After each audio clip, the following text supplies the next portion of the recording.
You were nothing, non-existent, and you still are. But you feel yourself materializing. The void around you is expansive and endless. There is nothing and everything at the same time, and it's as if by instinct you are asked, "What is your username?" aka character name. As soon as you speak your username, the void disappears and the world appears as white for just a moment before your eyes adjust. You are in a medium-sized room, relatively speaking, and the walls are made of a light-colored wood with a couple of paintings dotting the two side walls. The floor is a smooth quartz, and in front of you are two doors. Above each one is a wooden sign. The one on the right says class selection. The one on the left, character customization. If you look at yourself, you appear as a default character in a brand new game. Average looking in every way.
Oh no.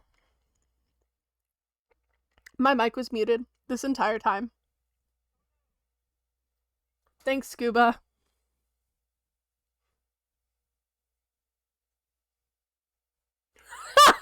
Okay. I'm gonna re-describe the biggest part here is the farmland. You guys hit the like big thing, so I'm gonna re-describe the farmland for the audience. So they make their way down, and this farmland is could still be described as farmland. It is a square with blue lanterns on the corners. And in this like really dark, what looks like it's like saturated in water sort of dirt, is like these little like purpley tendrils that sort of lace their way in and out. And the water in the very center of the farm, the sun is shining brightly today, but it appears almost black.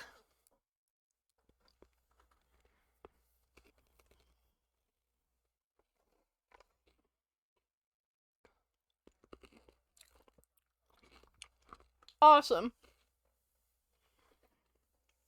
Azalea, Dr. Bob, what about you two?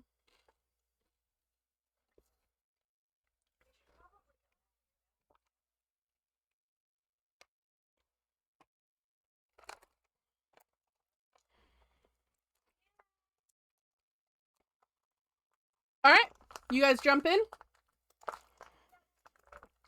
Amazing. So, Crizis is the first one in. Crizis. As you submerge under the water, you actually feel this sort of like tug from deep within you. And it feels like a question. It's just a tug. It feels like you're being asked something, but that question, you can roll to see if you know what it is exactly.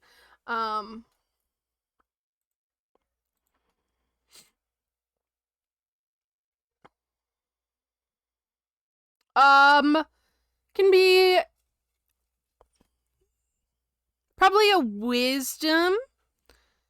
There's a specific wisdom stat that you would like to try for. You can let me know which one, but a general wisdom. Yeah, no, it's just a question.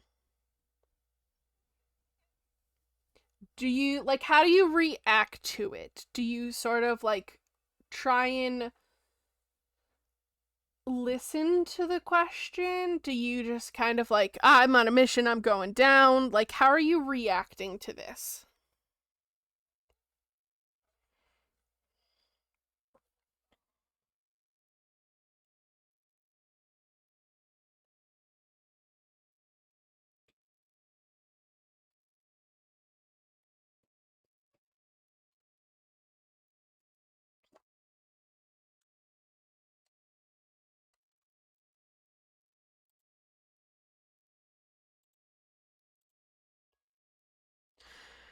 Hey, real quick.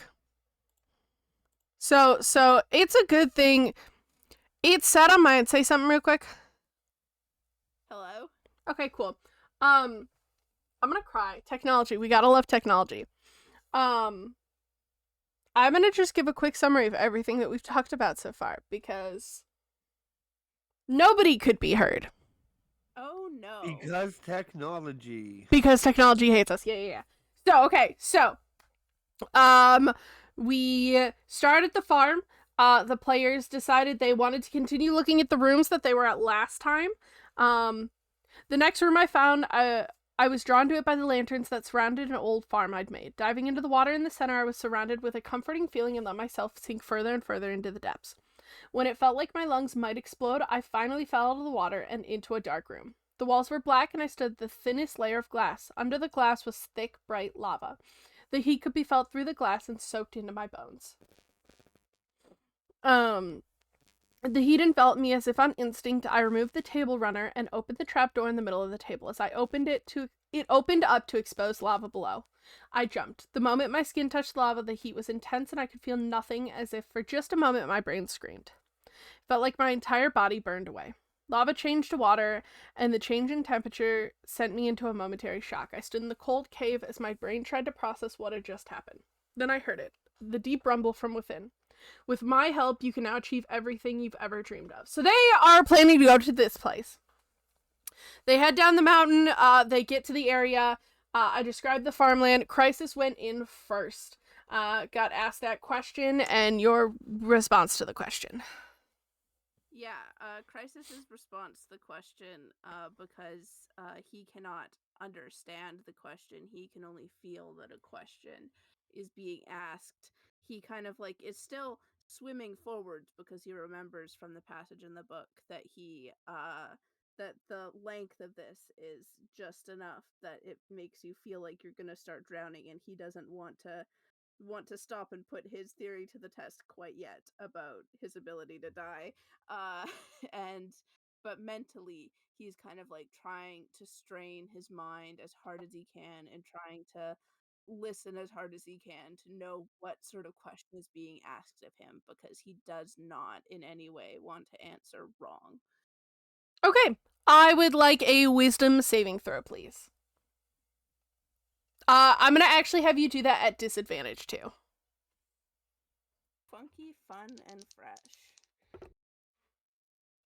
Okay, that's not too bad. I rolled a 13 and a 14, so taking the 13 and adding my wisdom, it's a 15. Perfect. Yeah. Um. Now go ahead and also give me a charisma saving throw. This one is just flat. Okay. I just dropped that dice. I wonder if I can still see what it says. Ooh, I can. Let me just that.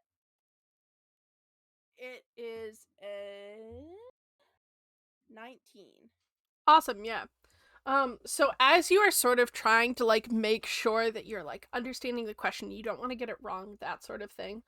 Um, you have this sort of, and this is something that like you were taught growing up. You always have these barriers up, specifically in your mind, to sort of so nobody can like take advantage of you, while you do your work, and you feel whatever this question is, whatever is asking this question, try and like tug at that barrier that you've put up, that protective barrier that you've always had there.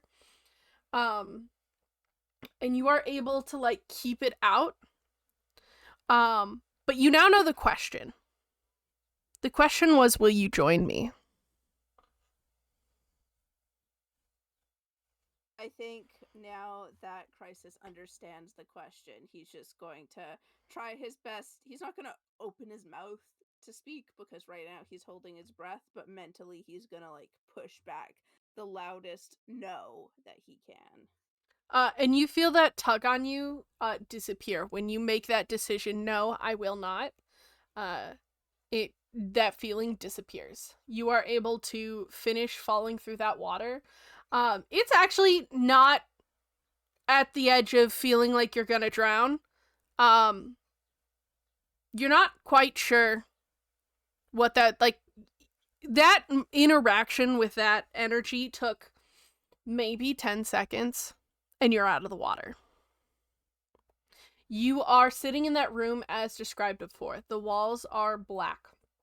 You are standing on just a layer of glass above this lava. You can feel the heat radiating off. It is very comforting for you. You're like, oh, this is like home. Like the entire vibe of this room is like a typical living room of anybody's house you would have ever been in. Incredible. You look to the side, there's like a table with some more of those like blue lanterns, and just a skeleton skull. It's a white skeleton skull just sitting on the table. There is like this red table in front of you with a nice table runner down it, chairs on every side of the table, and that's about it in this room. Dr. Bob and Azalea, you guys hop into that water, going, yes, let's follow, let's hope, this goes somewhere. And you are in and out of the water in seconds. You are in the room with Crizis. That wasn't as long as I thought it would be. I know, right? It was very short. Very Did you anticlimactic. guys get asked a question while you were going through the water? No. No. Oh, okay. Must just be me then. Bob makes a note. Smart. In your normal journal, note. or? No, just basically my crisis section of just a normal journal. Cool.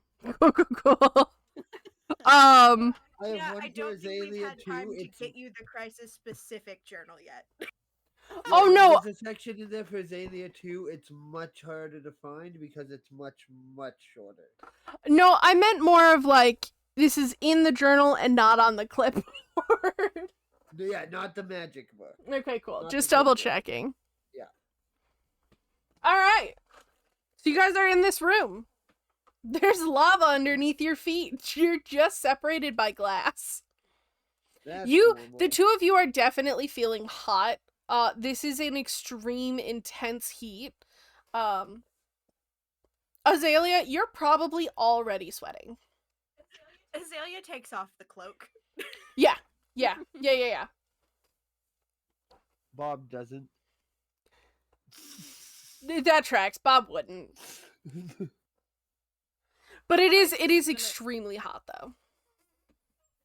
Oh, Azalea's also worried about the flowers wilting. Oh, baby. I love Azalea so much. Crizis is not going to remove his cloak. He's just fine in here, and he's going to go over to the table and take a look at the tablecloth, see if there's any clues with the tablecloth. Roll me investigation. Nat 20, baby. Awesome. So this table runner, it is a very similar style to, like, you probably could see this exact table runner somewhere, like, in people's houses back where you're from, right? The biggest difference for this one is there is a design that goes along the edge of this table runner that, as you're looking at it, seems to tell a sort of almost story. It starts with like sort of this picture of like a wave like you'd find in the ocean, like one of those water waves, like the emoji, if you know what I'm talking about. Yeah. And then there's like the next little picture with it is that same wave with like a flower around it, a little bear head. There is a little crown with it. Just like these different sort of like symbols. And as it goes around these different symbols, like the next one is this sort of like structure around those symbols. There is one where the bear head is sitting on like what looks like is probably a picture of a bed. And then there's one where there's like the bear head, the ocean wave, and the bed. There's skeleton skulls. And this is all like a black and white sort of like outline drawings. And it goes all the way around, and just sort of like the different books that you've seen or read. There's sort of depictions of that in here. And then there is this one that sort of sticks out, and it has in almost like a little fox symbol surrounded by eyes. And then the next one is that circle of eyes. And then it's still essentially a shadowed version of that previous like fox head. So it's completely, instead of being like the outline, it's completely filled in black. And then it goes back to a circle of eyes with the outline, but the eyes are filled in. So instead of being like the outline of eyes, the eyes are black. And then there is also in the very center of this table runner, there is a bigger image. And it is this beautiful depiction of this mountain with a tree house on the top in the center. There's this sort of path that goes around. And then on like one side of it, there's this sort of something there. Where there is something coming out of whatever's on the side of this mountain. And that's what you see. Crizis is gonna take the table runner off and kind of show it to Azalea and Dr. Bob. It's like, it looks like, I'm not entirely certain, but it looks as though, and also given the description that we read in the book, it looks as though somebody made a deal here with some sort of entity, which tracks because the question that I was asked when I fell through the water is, will you join me? And don't worry, I told them no. I just left a situation. I do not want to join another. So, I mean, I think this is where it happened. This is where the deal was struck. I will also say when you picked up that table runner, and it was removed from the table, the room actually got Crizis wouldn't have noticed. Let's be real here. But Azalea and Dr. Bob, it definitely got hotter in the room when the tablecloth was removed. Huh. Azalea is just holding up the two floppy ears, just trying to keep them like not against fur and skin.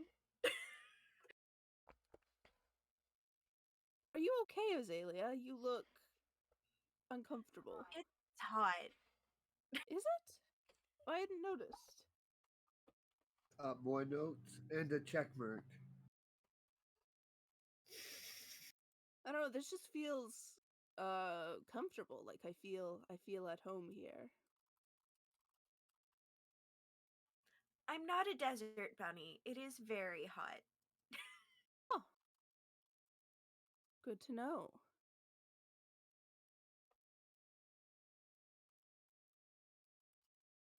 And I mean, I'm not sure what more we can do from here other than investigating. I don't know what type of entity is trying to make deals, but it doesn't look good if it is coming out of a mountain, and the story does not make it look good.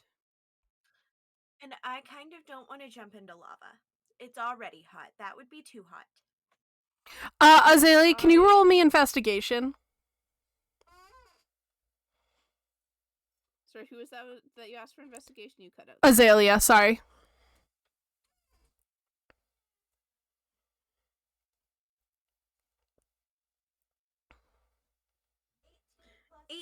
+0.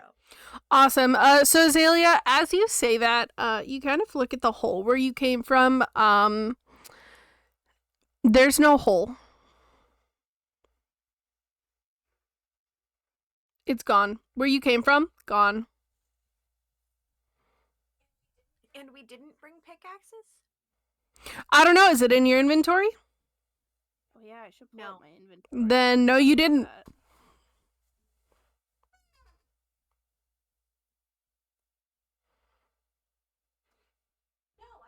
No, I have a diamond pickaxe. Okay, then yes, you have a pickaxe.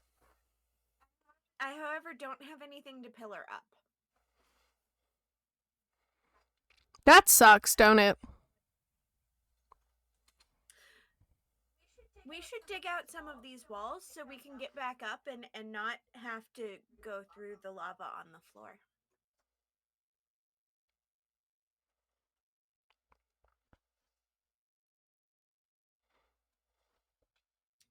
As Azalea's saying this, she is literally looking down at the floor, then looking back up at the ceiling at the hole that is no longer there, and then looking over at the walls, and then looking back up at the ceiling. Okay, real fast. Dr. Bob and Azalea, would you deafen for like 30 seconds? Okay. Give me a second. Yeah, so Crizis, when Azalea says that, that sort of digging into the walls, not going through the lava, that feeling is back and intensified. It feels like something is trying to claw at your, like, barriers in your brain, and you hear this deep voice, no. What would happen? Crizis is gonna try to talk, not agree to anything at this point in time, but just talk to this entity and be like, what would happen? Why not the walls? You don't hear anything. Also, I'm gonna let them know to come back. Okay. Val, come back. Hopefully Jamie sees momentarily. Jamie! Jamie.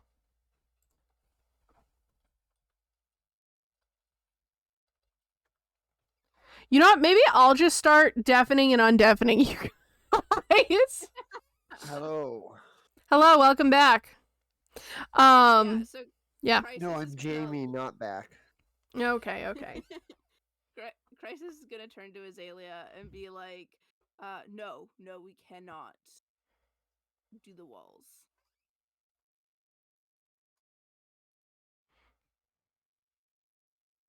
Is there a reason why?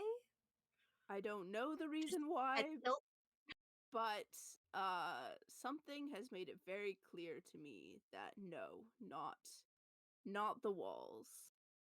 It is clear, it seems like this entity that was made a deal is still in communication with me, and I would like not to piss it off entirely, because I think there is something that we can learn from my apparent connection to it, and I would like to learn more about it before knowing if angering it and doing against its wishes is a good idea or not. I think we should find a different way. If we don't want to anger it, we should. Okay. It was a very good idea. I will commend you on that idea, and in any other situation, I would be right there with you, getting the materials. But I want to be cautious here with whatever this is. Yeah, no, we don't want to make it angry. Whatever it is. Yes.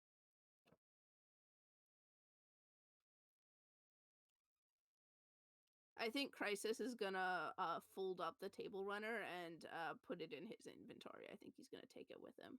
Okay. Before you do that, can I just draw it into the magic clipboard and see what happens? Roll for it. Absolutely. Crizis will hand it over, or hold it out. I think what he'll do, instead to make it easier to draw, is like hold it arms extended to show you the full thing. Yeah, totally to hold it up, not because you don't want to let go of it. Everything's fine, we promise. It just, I don't think you can hold something that big and draw it at the same time. No, that's fair. I got a 17 though. Cool. So it draws perfectly into your journal. And then you sort of get this like almost like a stats info on it. So it has like fire resistance attached to it. Which would explain why the room got hotter when it got picked up. Yep. As well as you have a better look in your clipboard. You can actually now like take closer looks at the different pictures. And And are you just looking, like, are you just drawing it, or are you taking a peek at what is, like, on there while you, like, when it finishes? I'll zoom in on it all and, like, do the minor illusion thing to show the other two what I'm looking at. All right, so either each of you can roll insight, or one of you can roll it at advantage.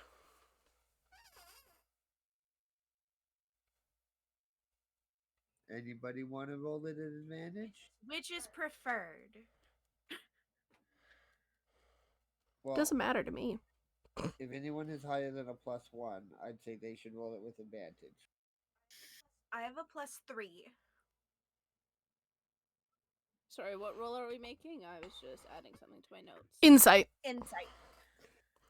You guys are taking a look +4 to at. insight. You guys are taking a look at the like essentially what the clipboard came up with. Cool. Yeah, I've got a +4 to insight. Yeah, crisis roll with advantage then, I think. Let's do that. That is a 15. Awesome. I got a 7 and an 11, so fair. 15. So while you guys are looking at it, Crizis, you notice, and it helps too that you actually really were the first one to look at the table runner. There is, in one of the corners, a new drawing. Oh. It has, it's square. And then there's a square, well, rectangular. Let me rephrase. Rectangular with a rectangle within there. And then in that second, like in the inner rectangle, there is this, what looks similar to like a scythe, on like the top part. And then down below, there's a flower. Okay. Interesting. A new design showed up here. Crizis is gonna point at it. And you guys notice the same thing. What do you think it means? The scythe could be me. Flower could maybe be you, Azalea. But there's nothing for Dr. Bob. Yeah, that is a little strange. I don't wonder know. if it's one above the other, is maybe one meaning this part of the room and the other meaning lava part of the room. I'm not sure. Or maybe it's just us in the room. It appears whatever is happening, though, what we are doing is probably significant to what is happening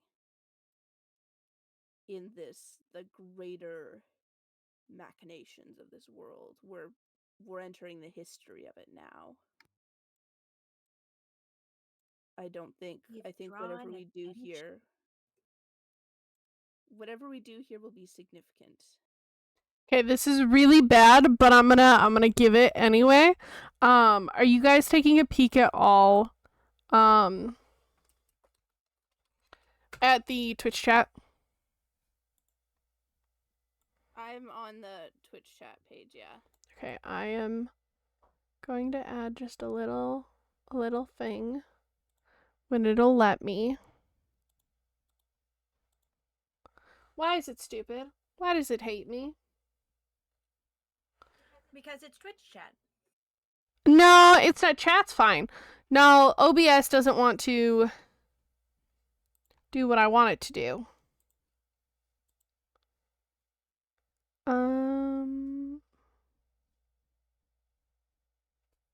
I just had the scene from Lego Movie in my head with Benny screaming at the computer. Where are you getting pants from? You know what I want?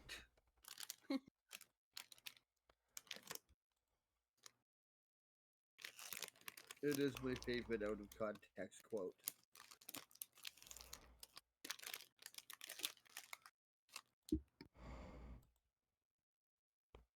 It hates me. It just hates me. Sucks. I know. I did a crude drawing because I don't think I described well. Okay. I'm gonna try one other thing and then and then if not, then I'll just give you guys. Oh! Wonderful. It worked. Kind of. I can fix it. Okay. But huh?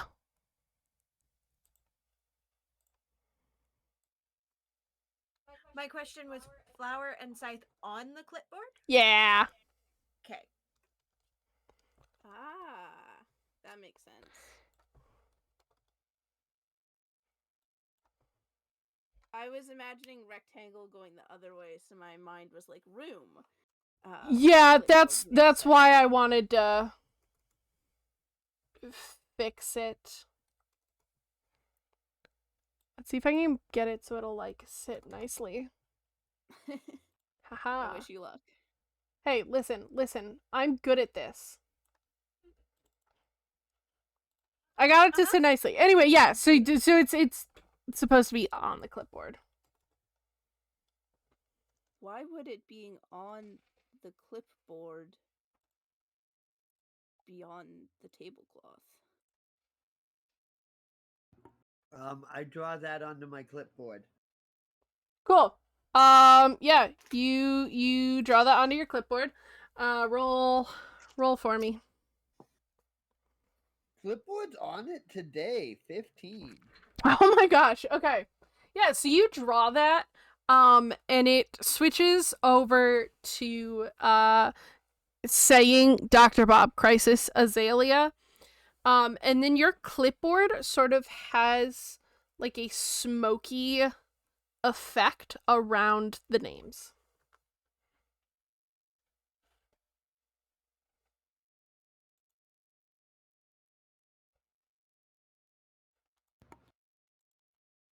Well, I Dr. Bob looks at it, and, well, I haven't smoked since college, so I don't know what that's about.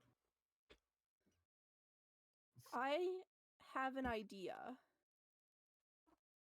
but it might be a dangerous idea.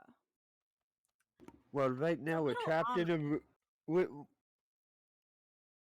right now we're trapped in a room with a glass floor between us and lava, so I think dangerous might be okay. Kori, Azalea, you were saying? I was saying it looks a little ominous. Wasn't everything? So we're trapped in a room. We can't. The way we got in is no longer there.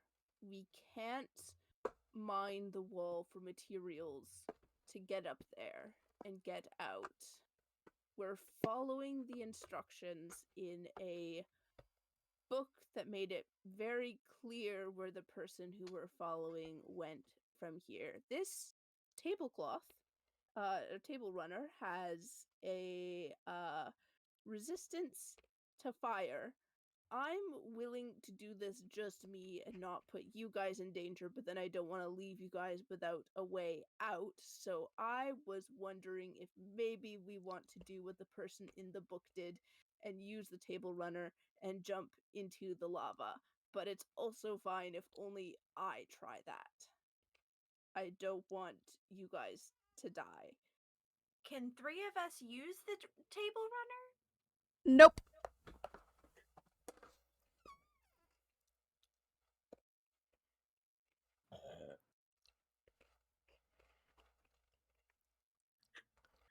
Azalea just kind of looks at the table runner. I don't think that's going to fit around 3 of us. Oh. No, I guess not. If the you question then becomes, should I try this? I already have a connection with this entity. This is obviously some part of the ritual, but I don't want to leave you guys trapped here if this does become to be the only way out and I just go. if you wanted, I would allow for 2 of you to roll dexterity. To see if it can fit around 2 of you, and I will be back in 2 seconds.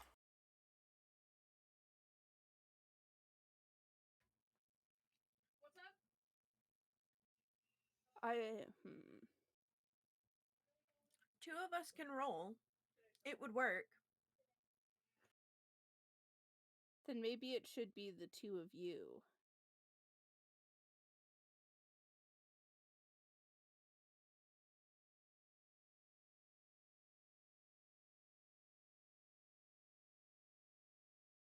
Seeing as I may be able to bargain my way out. Or something, I don't know.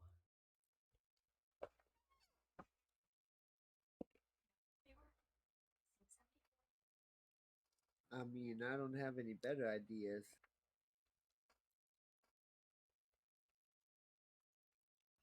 Yeah, I say we go ahead and roll and see how we would do with it.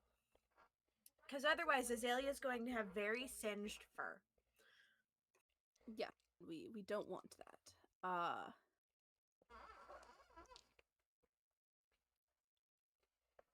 Yeah, so should we plan on the 2 of you using this and then I try to find my own way out? I also don't want to just send you two to your deaths.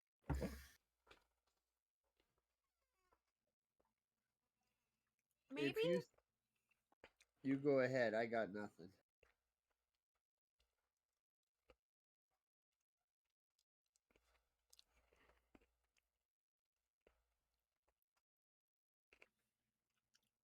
As we wait for the DM to get back. Oh, no, I'm here. You guys were in the middle of talking, so I...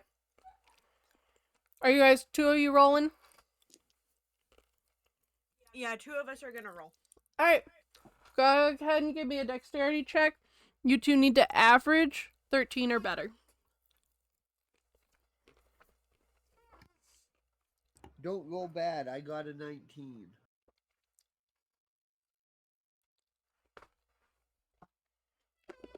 I got a 9. Hey, that's 28 for a 14. Yep. So that passes. You guys are able to together go through the lava. It still is extremely hot. It still feels like you are literally on fire. And I would like a Constitution saving throw from both of you. Oh no, we're pretty good at those. Dirty 20. I'm keeping that die. I got another 9. Okay. So, Dr. Bob, you get through just fine. You are extremely hot. You feel like you're on fire, but you end up being fine. Azalea, your tail pops out just a little bit. You're gonna take 1 point of fire damage. But soon you quickly fall through that lava. You fall through water. Your tail goes out, and then you land on the ground, in the middle of a cave. Azalea's just kind of sitting there. Ow.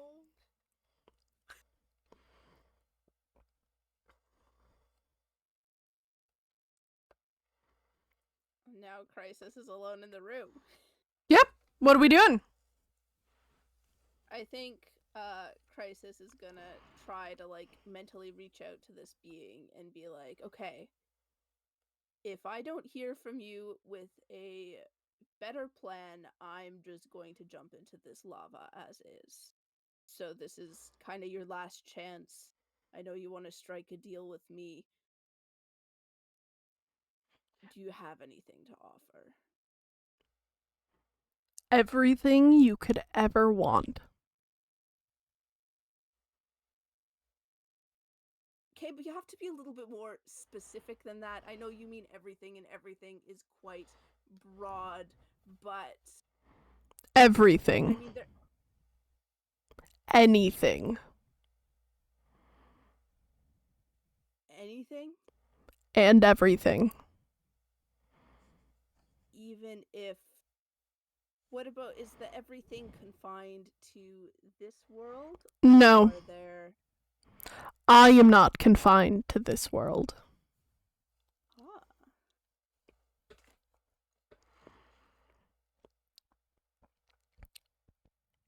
Okay. Now you've got my attention. You feel that gentle. This time it is more gentle. It is not like they are trying to break their way in, but like they are trying to request their way into your mind. If I let them into my mind, that's not saying yes. It is saying yes. Right? It is saying yes. Okay. Ooh. Okay, what am I gonna do? I think I'm gonna roll a dice about it. 'Cause I don't Okay. know. And I like randomness. So I'm gonna roll a d20, and if I roll above a 10, that is no, because that's probably the wise choice to make. So then why don't you make a wisdom saving throw? DC 10. Pardon? Wisdom saving throw, DC 10. Basically is what I'm doing here. But I'm not gonna add my wisdom, so I'm just rolling flat. I rolled a 4. Crizis is gonna say yes. Is gonna let this thing in.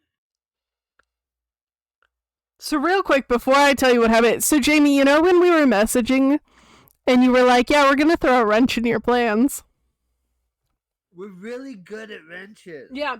So what I'm actually gonna do again, I'm gonna do this so that I can just undeafen you guys when it's time. I am deafening Jamie and Fel. That's better. Crizis. You Yes. plug your ears then! Crizis, you say yes. You allow those walls that you built up for years and years to come crumbling down for this entity.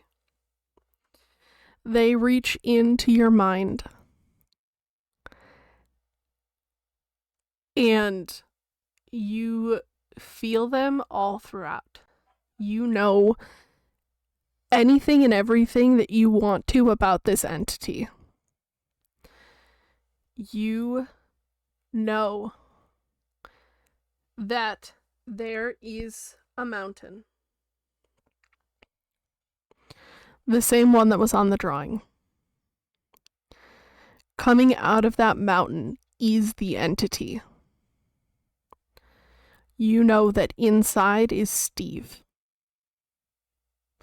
You know that at the very bottom of the pit. Let me actually just fully pull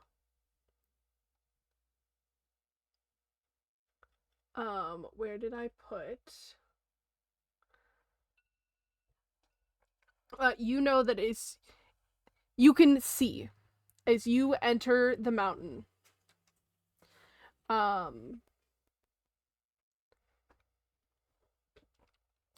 There is this pulsing glow. The feeling of dread overwhelms you. As you are mentally walking inside of this mountain. And there is a winding path that spirals on the outside of an open hole that is larger, like, that is the size of the mountain. That mountain has to be just a shell for how big this hole is. And it goes down, and as it winds down, it gets darker and darker and darker until this inky black is all that you can see. Coming out of that inky black is this glowing symbol. If you would like to look on the Twitch chat, you can see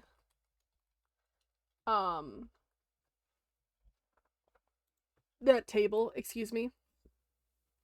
You can see the symbol. Oh shoot, I made a mistake. I forgot like a dumb butt to write down the actual translation of what I'm doing. Can I read it? I forget what language this is. I forget if I can read it. Were you able to read the other? I think it was just Jamie that could read the others. Yeah, I think that's what it was. I just can't entirely remember. Oh no. Uh-oh, I made a mistake because I don't remember what I put.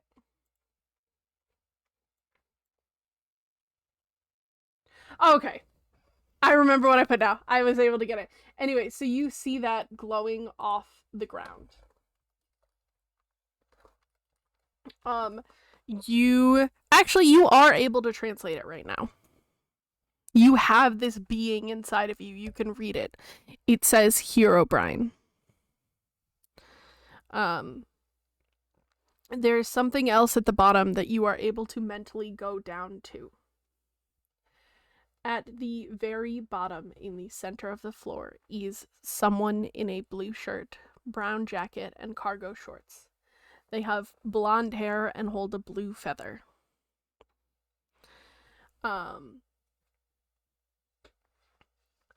They are being held down by those like inky purpley black tendrils that you have been seeing places. And you can feel as they get weaker as they lay on the ground, you can feel the entity and yourself in turn get stronger.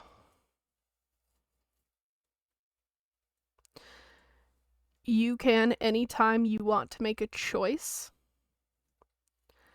that goes against the entity, you now have to roll a DC 15 wisdom check, or you cannot go against the entity. You can't harm the entity.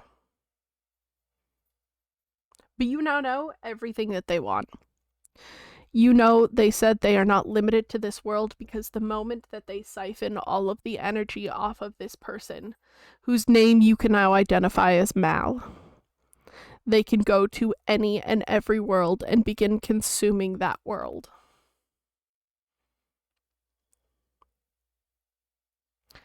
Any questions? I think Crizis is just gonna stand there, realize he made a mistake, and go, "Oh shit." I can. If you, I'll let you. Also, the lava will no longer harm you as you go through it. It will actually strengthen you. Mechanically, it's gonna give you 5 temporary hit points. Wow. Okay, Crizis is just gonna jump through. Like after saying that, it's just gonna jump through the lava because it's just like, well, this is a decision I'm sitting with. You are able to do or act like Crizis as much as you want, as long as it does not go against the entity. So, for example, if you, and I will let you use your best judgment, if it is something that you think would go against the entity's goal right now is to finish siphoning off the energy from this person named Mal. So if you think your actions would go against that, I just ask you, you don't have to say it out loud if you don't want to, if you do want to. But just anytime, I will let you be the judge of that and how that looks and works for you specifically. Okay. And I'm going to let you guys talk for a second. I'm going to deafen and mute them in 1 sec. I am going to quickly, I was not expecting you to say yes. I did not. No, you're fine. I just didn't come up with a mechanic. I love a good red button moment. Yeah, I didn't come up with a mechanic for you to break out of this, but I do want it to be a possibility.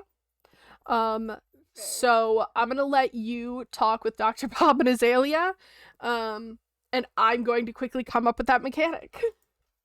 Sounds good. So when they come back, I guess it'll be the moment that Crizis comes through the lava. What was that, Fel? I know, I did it. I was telling Petal that's what I was doing. So, we are back. So you guys, there is probably a good solid 2-3 minutes before Crizis comes through the lava and lands on the ground next to you guys. I am listening, but I will not be responding for a moment. I have to come up with a new mechanic now. If you'll excuse me for a couple minutes, you guys discuss your stuff. I can still hear, though. Everything okay? Yep. Everything is fine. It's a good thing that Dr. Bob, the doctor, has a +1 insight. Yeah, you guys can roll your insight, roll your deception. Yeah, I'll roll the deception. And then I will allow you to give the information on Crizis either way. The die betrayed me. That's a 4. I got a 6. Nice, you win. I, however, got a dirty 20. A dirty 20? Yeah, I think what you see is that, like, Crizis looks very shaken, and there's kind of like an expression on his look as it, like, on his face, as if he, like, is in shock, and also there's guilt. You don't look okay. Let's talk about this later. This place is now giving me the creeps. Narrows eyes. Dr. Bob, you okay? Crisis, yeah, we're fine. Azalea, Crizis, I just sent you in our chat the 2 separate criterias Awesome. that you need to know. If you have questions, let me know on that. That looks good. I'm gonna just copy that and stick that on my character sheet. Cool. Yeah, you guys are in a cave.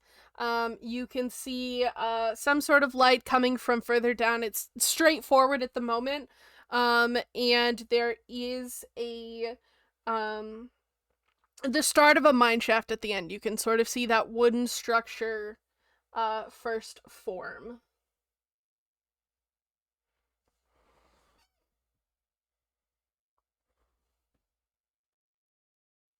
I'm sorry, no one informed me there would be mines in our Minecraft game. Well, yeah, I'm so sorry. This is me informing you. Next, you're gonna tell me we have to craft something. Constantly, yes. Thank you so much This for is understanding. wild. Yeah.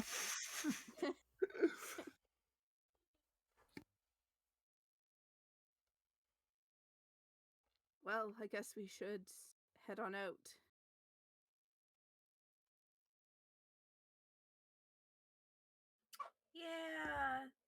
Yeah. To room 3 then, we've got some info here. We might as well move on to the next. How many more rooms do we have? I think 2 more. Alright.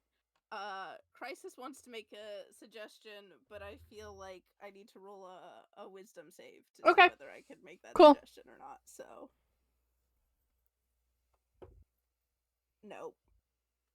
Yeah, let's go to the next room. I love this so much. More not ominous, totally normal things. Okay, cool. You guys have a map that will take you out of here just fine now. Now that you are out of that room, the map can actually lead you somewhere. It can lead you up, out. Do you guys just want to head straight out and towards the 3rd room? That's what Crizis is doing. Cool. As you guys come out, you actually come out, there is the end of the cave actually takes you out into water, but you can see the surface, you know, it's gonna be super easy to swim out and up. You actually come out, like, 100 feet, maybe, from that farm where you jumped down. And as you begin to make your way back up the mountain, you actually see, a little entrance to something. There's stairs that go up. You can see that it's wherever it leads to is the museum. You, however, did not see these stairs inside the museum. They are a different structure. this room that you can see now as you're going up is a darker, just like stereotypical villain vibes. It is extremely dark inside as the stairs go up. It is light enough where there are not mobs spawning, but that's about it. That's a low number. But yeah, you guys can keep heading towards the third room if you would like. This is sort of not quite the opposite way of the third room, but it's definitely like once you get up the mountain, it's in not the correct direction.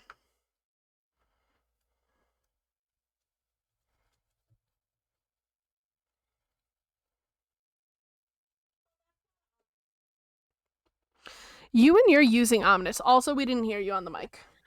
Well, that's not ominous at all.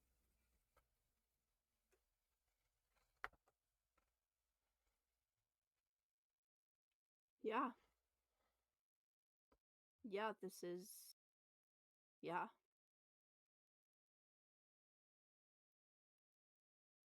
More side-eyeing.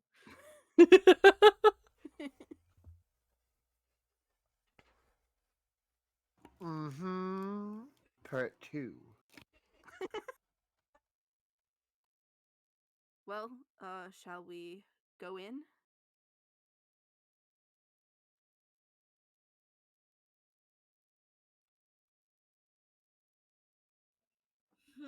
Is investigating the spooky room more important than investigating the other spooky room?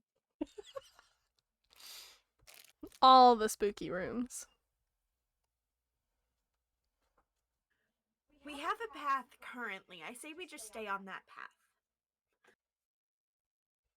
Sounds good to me. Alright, cool. You guys can head to the third room. This third room takes you far away from the farm. You are getting to the room as nighttime is approaching. It is a hole in a hill. These rooms seem to like holes in hills. And you are able to enter. As you go in, it gets dark. Before there is this sort of drop down. Crizis, you know this drop down is perfectly safe. You guys cannot see the floor, but Crizis, you know that there's floor like right there. Nobody's gonna get hurt. But Yeah, it is Crizis sort of is pitch just black. Crizis is just gonna jump down and say, "It's all right. We can just go." Yeah, when Crizis jumps down, you are now able to depth perceive the floor. What the floor and walls are made out of makes it really difficult to tell the depth of this hole, but it's like actually like just out of like the top of the wall is like just above Crisis's head.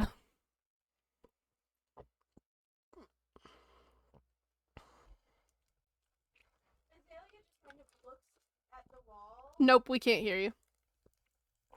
How about now? Nope. Sorry, my microphone's decided it doesn't like me today. Well, it says you're talking, but I couldn't hear a word. I couldn't hear anything. Yeah, me neither. It says you're talking, but it's not picking up anything. Discord be discorded. Yeah, honestly.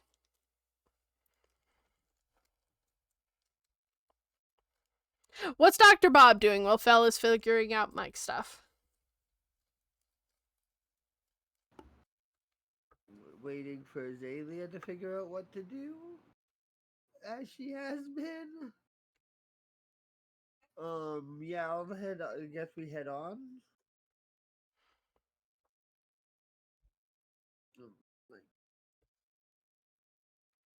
It says you're Sorry. talking, Fel, but we're not hearing a word.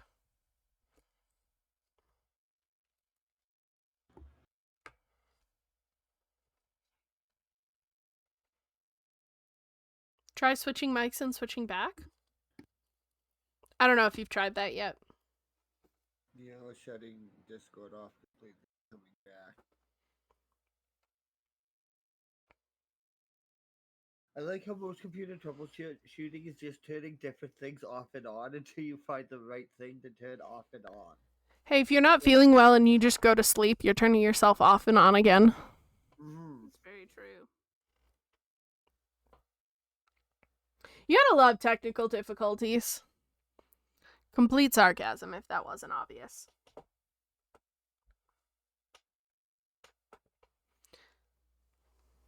It's okay. I didn't have enough water. I'm gonna take this opportunity to take 30 seconds and grab a drink. Fair. No, that's fair. I want to ask how you feeling about Crizis. Reminder to chat, stay hydrated. Yes, please do stay How am I hydrated. feeling about Yeah. Crizis? Yeah. I am hoping I still have him at the end of all of this.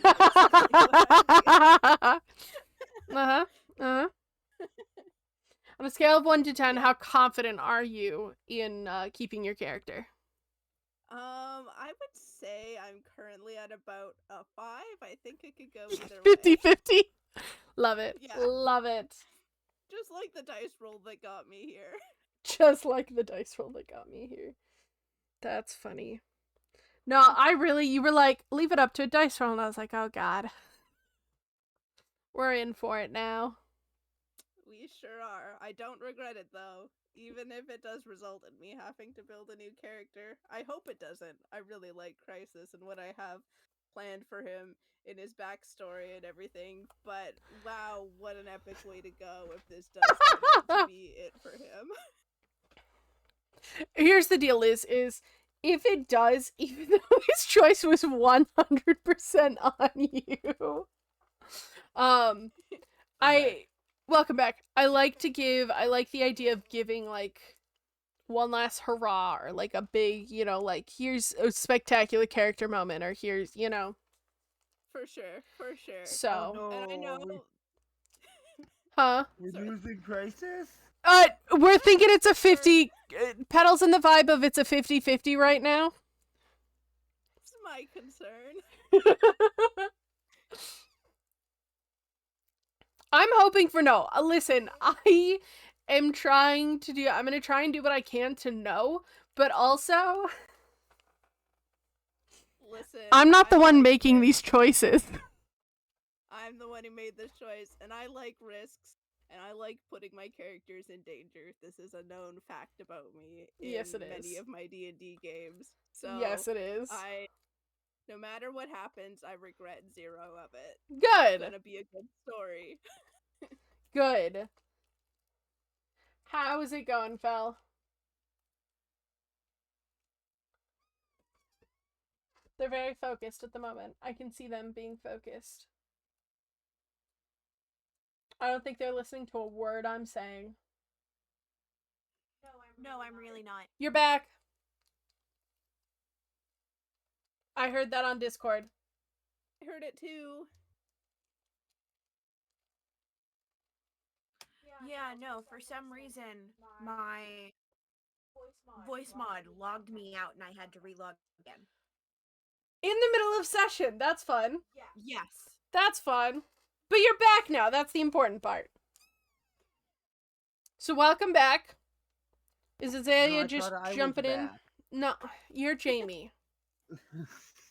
Azalea is just jumping in after kind of looking at the wall that's right above Crizis' head, looking down at Crizis, wondering how Crizis knew that, and then just shrugging and jumping in.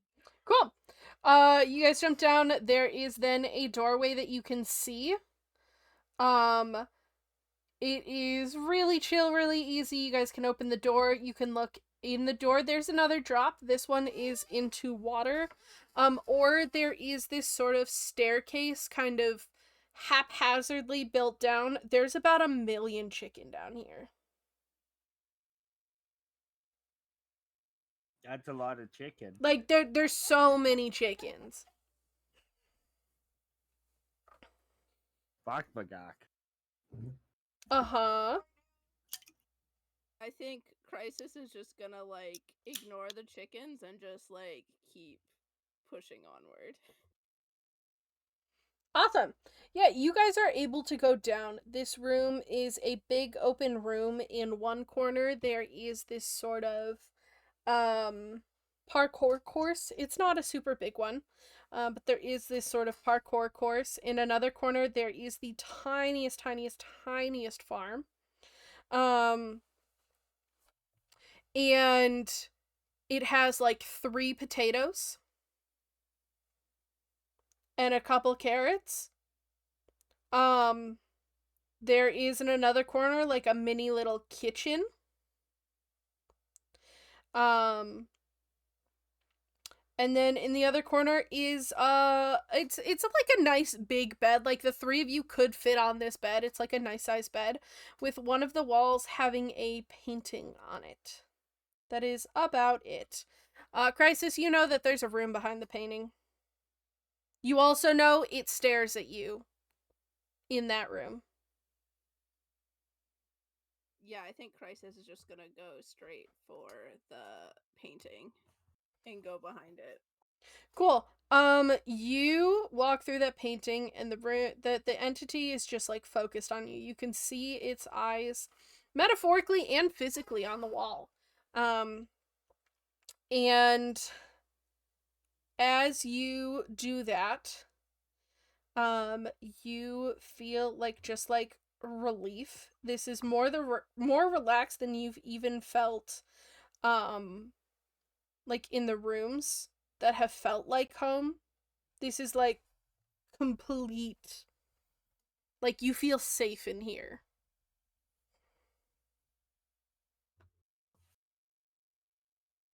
Is there anything in this room behind it, or is it just... It's just eyes.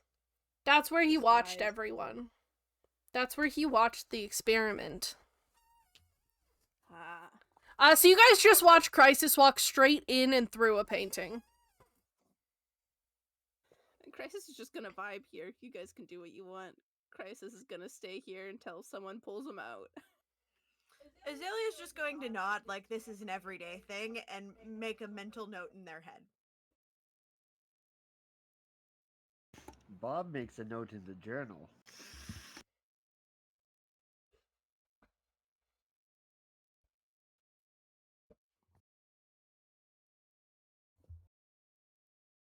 Awesome.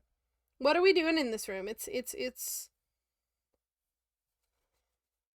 what it is, you know?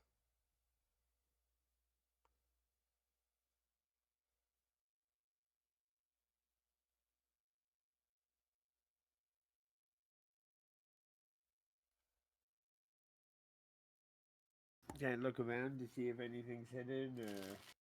Yeah, roll me investigation.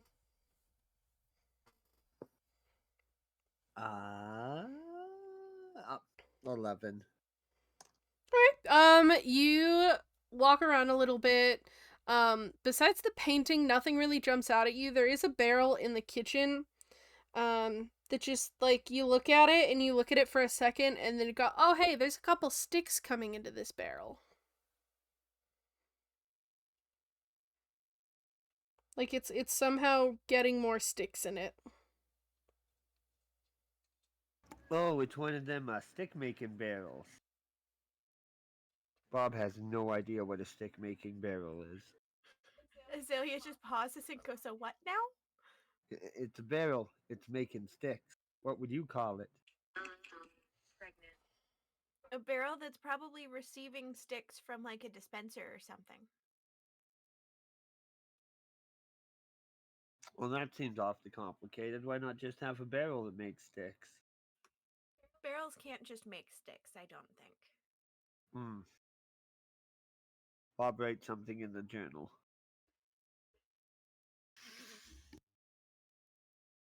We're all perfectly normal and fine. Oh, for sure. Definitely. That's the word I'd use. Nothing wrong here.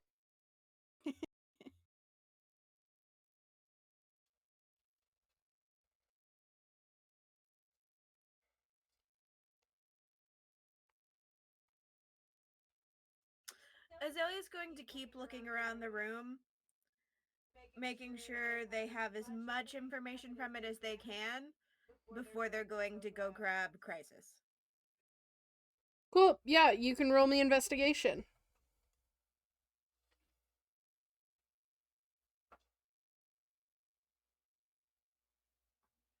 19. No, 16. I forgot the investigations plus 0. Yeah, no, I mean, you can poke your head through the painting, and there's definitely something staring at you in that room. That room feels way more off than the rest of the room. Like, it all feels off, but that room feels worse. You don't find really much else besides, you find the carrots in the corner. Azalea takes the carrots. Wonderful. You can add 4 carrots to your inventory.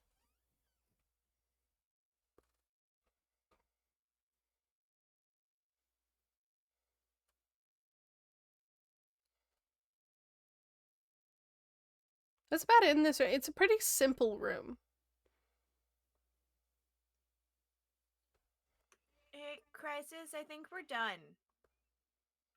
Okay. Azalea is creeped out by the room and not doing more than putting their head through the painting.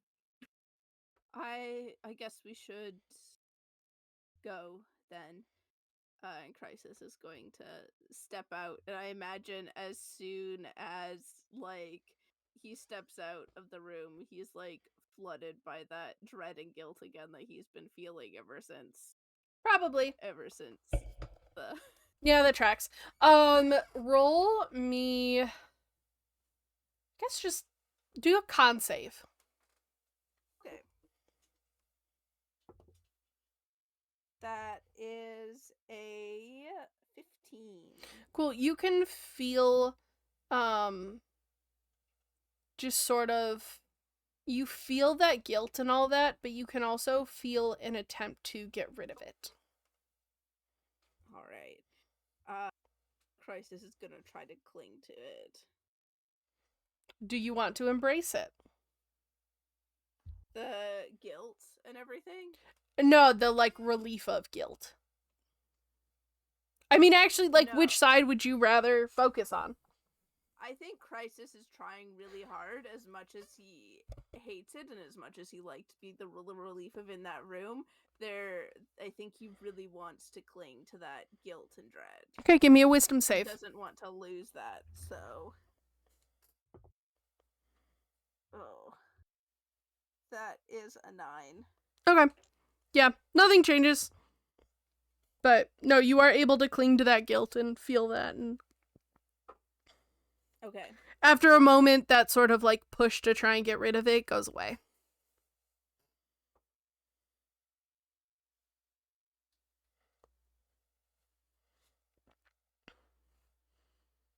Cool. Where are you guys off to next?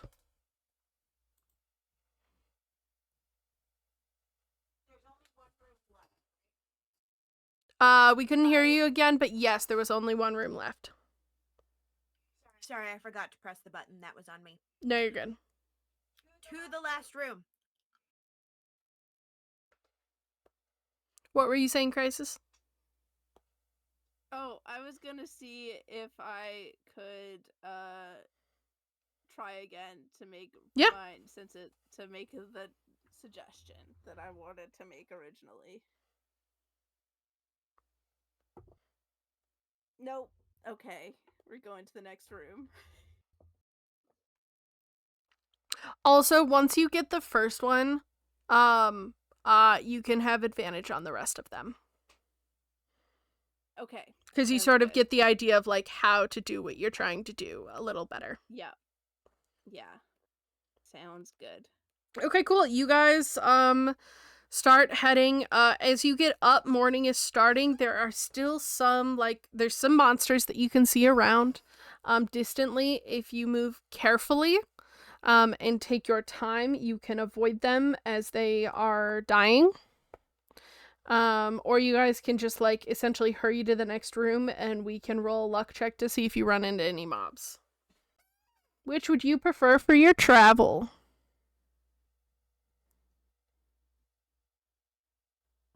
I would prefer to be careful. Yeah, I think we can take our time Cool. about it. Cool. Careful is good. Alright, so you guys take your time. As you are following the map, Crizis, you, can look at the, what's it called?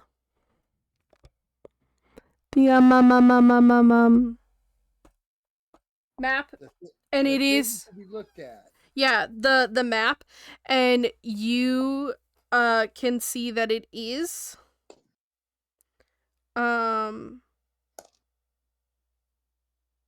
it is the one room that was in the center of the tapestry, and the one that you know about. All right. Cool. So you guys head there. It is once again, this takes like an entire day to walk there. You guys are getting there as the like sun is beginning to set, and as it does, you approach this mountain. Or I guess this hill. This one's more of a hill. It is a pretty big hill. At the top, there's a tree and a house. Heading slowly around it is like this spiral path upwards. And off to the side, you can barely see it's there, but if you're following the path with your eye, you can notice this sort of like archway that as it is starting to turn nighttime, this hill is fully illuminated, and there is this sort of dark spot where that archway is.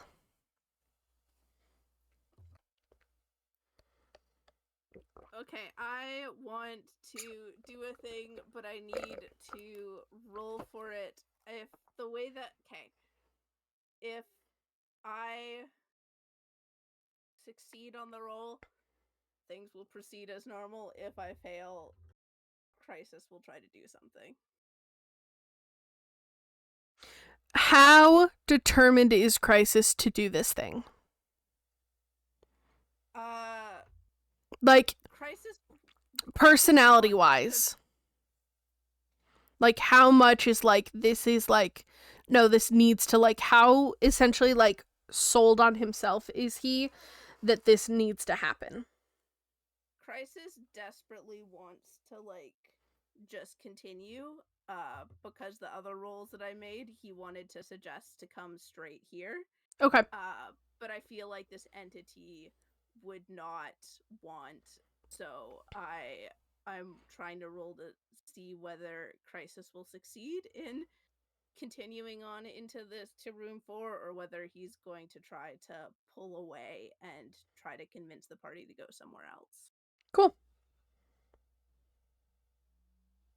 Anyways, I rolled a 14, so I didn't quite get it. So Crizis is just suddenly going to stop, and it's like, I don't think we're ready for this yet. Well, what do we have to do first?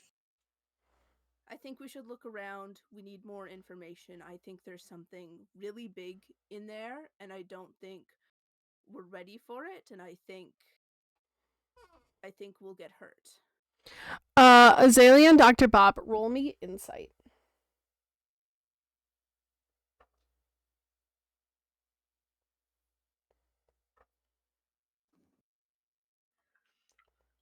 The first one was caught, so I rolled again. Yeah, no, that's an 8. Same, but I got an 18. So Azalea, like, so Crizis really wants to go, right? Deep down. Petal? Deep down, Crizis wants to go in and wants Okay. his friends to see what's going on. But is saying the opposite. Okay.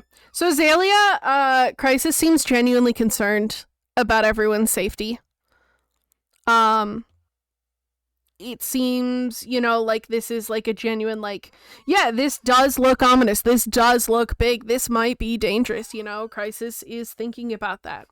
Dr. Bob, you see physically on the outside, Crizis looks concerned.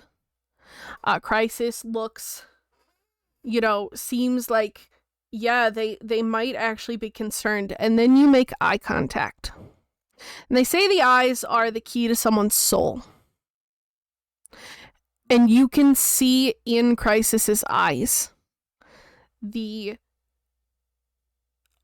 like, almost, would you call it fear, Petal?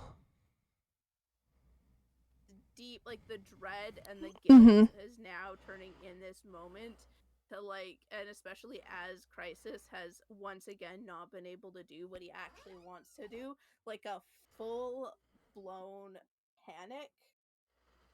That's what you see. It's like a panic where like you're not able to move and not able to control your body, and your body seems calm and fine aside from this what Dr. Bob can see is feigned concern. It seems like Crizis is terrified.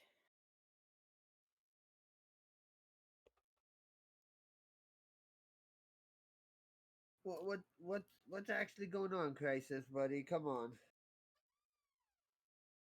Do I roll again? Yep, roll again. This time, he has your number. I'm going to give you advantage. Cool. It's the help action. Yep. Another 14. Not quite enough. Crizis is like, I don't think we're ready. I'm really worried for you guys. I've put you guys in enough danger already with making you jump through the lava. I think we need more information on what is going on here. We are not ready for this. I think there's something really big going on here, and I don't want to see you guys killed by it. Gain 2 more temporary hit points. Can Azalea do another insight check because of the first insight check that they got where they clocked Crizis as no, something's wrong? Now that Dr. Bob has pushed, yeah, you guys can push 2. And because they're pushing, next time you roll, if it is in this conversation, the DC's down to 13. Awesome. Well, where else are we gonna go? We were kind of going to these rooms to get information. So I think in going with here, we need to get information. We need to go over here. And honestly, you didn't seem okay earlier. You seemed like you wanted to tell us something, but then stopped. And Azalea looks over at Dr. Bob because Dr. Bob was the one to push the first time now. I think Dr. Bob's onto something. Gonna roll again. Yes. Okay. I got a dirty 20 this time. Cool. So all of 1. a sudden, the concern is going to break, and Crizis there's like, you see like full panic all of a sudden, like he breaks into this sweat, eyes grow wild, and he's like, no, we have to go in there. There's something really, really wrong going in there, and we need to stop it. I just don't know if this thing will let me. You take 3 points of psychic damage.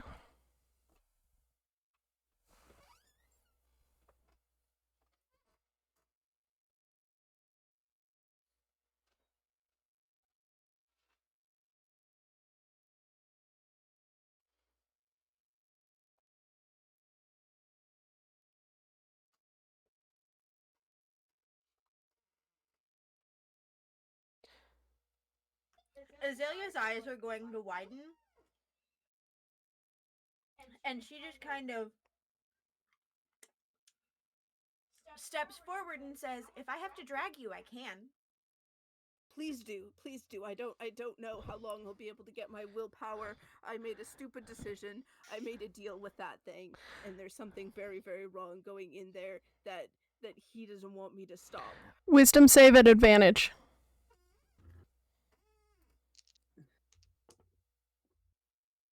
That is a 21. Yep. 1 point of psychic damage.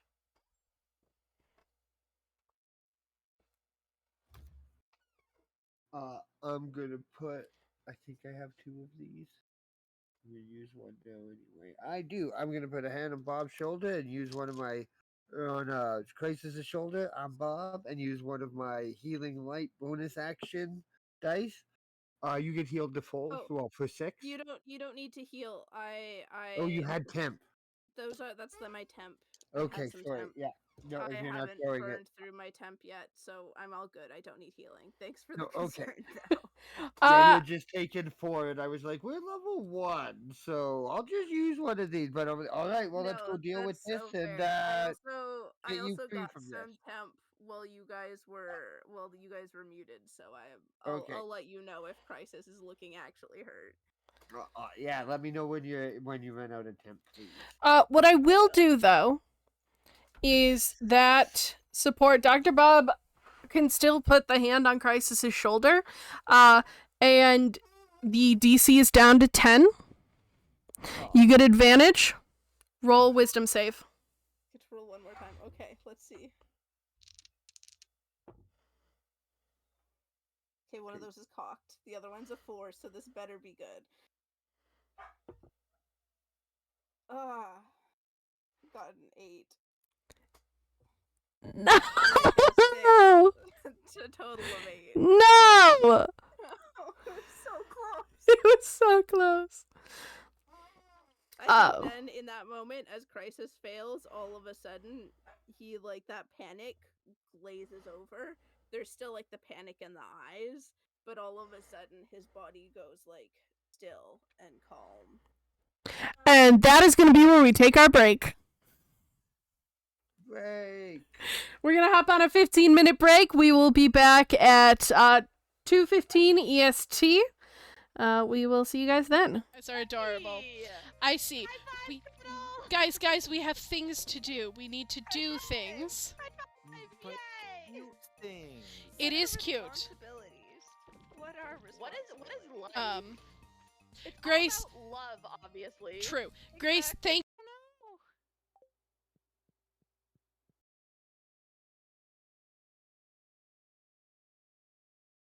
What do you feel? How do you feel about going to bed and redoing? Skipping a day? Yeah, let's I'm so upset. I'm so upset. Oh no. It is kind of funny though. It is. About kingdoms, and I'll give you their history and stuff, and like just workshop that a little bit for a couple of them, and then we'll move on. So in the bottom, or I should say, I'm gonna use fancy map terms. In the southeast corner, has Owasia, Neobar, and Ixodor.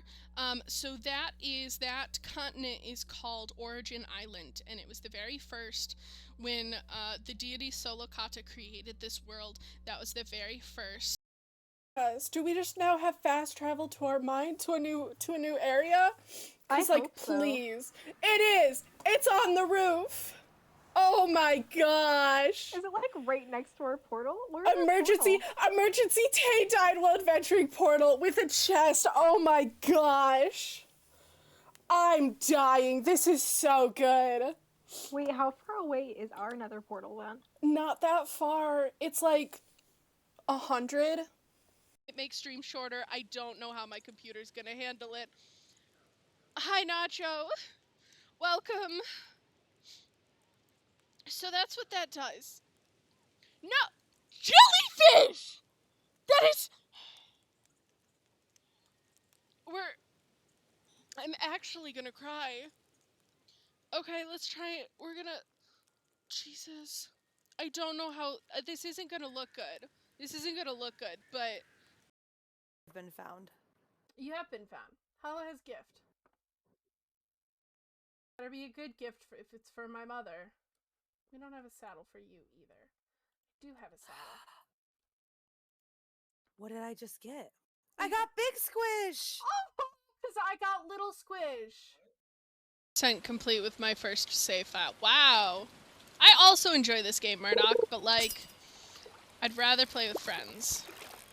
I think I'm gonna start a new personal file. Yes, your kilobyte is here. Kilobyte? Trilobite. Oh.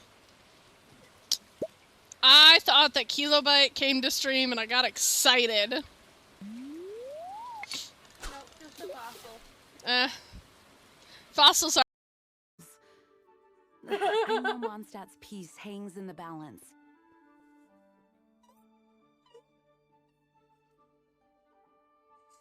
Just the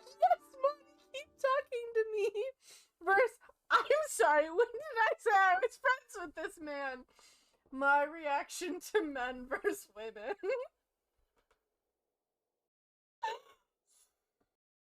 For me, but yes, I will make you a Dave emote. No Oh, there fucking you way. go. I will make you a Dave emote. Jelly, you just got Tay in a really good mood. You just made Tay cry. You and Doom have made me, and now Murdoch isn't on that. You, in particular, Jellyfish, have made me cry twice on stream. Doom and Murdoch have each made me cry once. Okay, let me catch up on chat. Okay, Delta has one now. Adise, I don't even know who that person is. Murdoch. I'm gonna. I know the name we're gonna do. It's for my favorite stabby person. I will not name them James is the best. I gotta do my favorite stabby person, Cornelia. Or I could do my favorite soul eater, Trust. I don't get to time parsnip, but I think tonight I'm just gonna go on over to Gus. But thank you guys. Actually, before we go, actually, wait, I need to find my girlfriend. Leah! Isn't she usually Leah!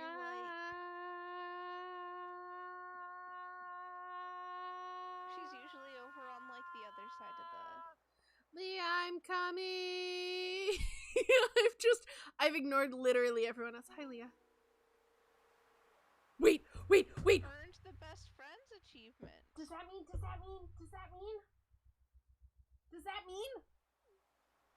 Hold on. I'm 10 stars. I can marry her. I need to get a ring. I need a ring. Just gotta wait for our next rainy day. Absolutely not. I want it now. Hi, Tay. I knew you'd be passing through here today, so I put together a surprise. It's a little picnic for us.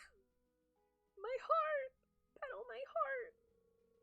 It's a vegetable medley with my special spice blend. Aww. And this is a fresh salad made from greens that I foraged right here in the forest. Leah, you're too sweet. Tay, I just want to say thank you for helping me get one step closer to becoming a real artist. Oh, we get a hug! Well, what do we have here? Who's this? Who am I about to fight? No, you get out of here. I don't know who you are, but I'll fight you. Oh, that's probably her, like... Cal? 2, 1.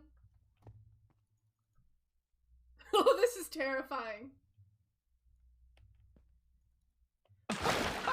Wow, you just... Okay, wait, I'm gonna do it. I might just lose. Okay, there's not void down there though, right? No. No. Like if I Okay, die, I'm not hold gonna on. lose all my stuff. I want to turn on voice chat, and I want to hear someone scream as they fly by because I'm standing at 44. My problem is I don't have voice chat working. Does Neither do anybody I. have it I enabled? have voice DK, mod. hi! I'm having I an didn't amazing update time. it. I'm so excited. Okay, I'm gonna jump. Alright, jump. I'm waiting for you. Hold on. It has to be 9, not 8. Dang it. Yay! Yes. Okay, that's not the first time I've gotten that achievement. But Do I have my fishing pole on me? I don't. But look, we're near a river. It's so pretty. Actually, I kind of want to get the villager breeder out of the shot. But like, look at it. It's so pretty. It's so. What do you mean? Why are you just now getting the notification? What?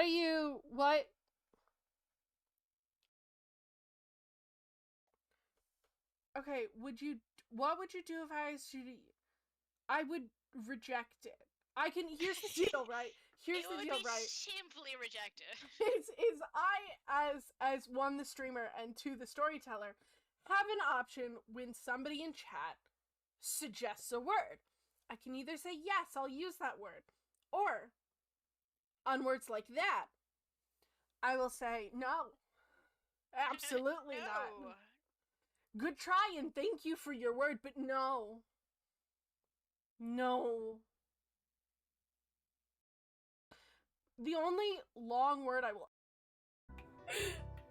be so sassy at this game, and I will be so happy to do it.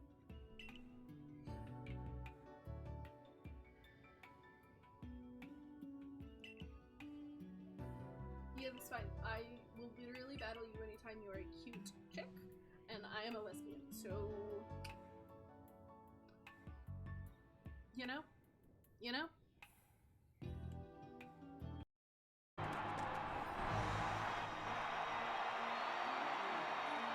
Straight into snowboarding. Oh, you gotta clip that one. Flying into snowboarding.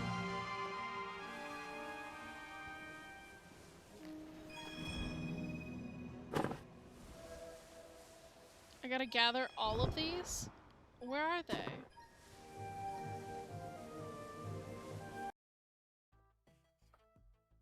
Go with the damn he's hot. That'd be funny. I'm gonna do it. I mean, yum, not to be crash about it, but he's one handsome boy, that's for certain. Here's the deal, we're gonna be a flirt in this game, I've decided. Crap, now he's looking my way. Was I staring? I gotta play with this I gotta play this smooth. You're doing great, Jason. Thanks. The only times where I'm having trouble now is when I accidentally yeah. A slender shadow. A slender shadow! Tell me the new No, that's the new Enderman. Oh, that was a sick hit on my end. I shot him from so far away. Nice! You feel strange power emanating from it. Yeah, that's Arceus is doing. Arc phone. Seek out all Pokemon. Is that the whole point of this game? Just to, like, catch all the Pokemon?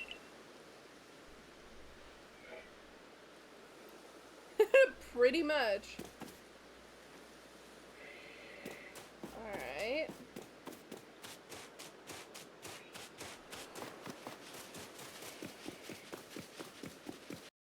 This stuff, all of the stuff that I just picked.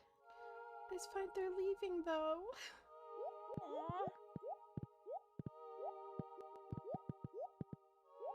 Goodbye! Have returned to the spirit world. I'm so sad! I'm so sad! Rude, disrespectful, rude. How dare you? How dare you? Here's the deal. I'm just gonna, like, go to my room and go to sleep until nighttime. Like, we're gonna just, like, take a casual nap right now, right? Until nighttime. That's how this is gonna work. Where's my bed? Wait. This isn't my house?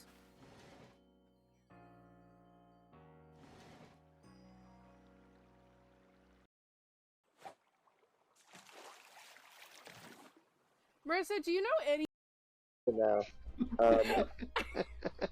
We can't kill him now. We have to adopt him. I'm gonna look at the names of his children and then back up to his face and just walk towards him. Dave? Dave! Jim? He looks- Jerry? You know what? Actually, Tom? actually, Dave! I'm gonna try and I'm shake gonna roll- his hand.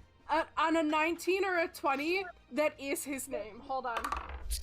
No, you're kidding me. Oh my god. That's a 19 on the die. Wait. Let me see if my camera will pick this up. Hold on. No, look. I don't know if it'll. That's a 19 on the die. Oh my gosh. I'm gonna try to shake his hand like a long lost friend. Be like, how have you been? he shakes your hand, looking very confused. Like, you've essentially shocked this man into not doing anything. That's what happens here. Is he shakes it back and looks so. Alright, I guess we're going that way next.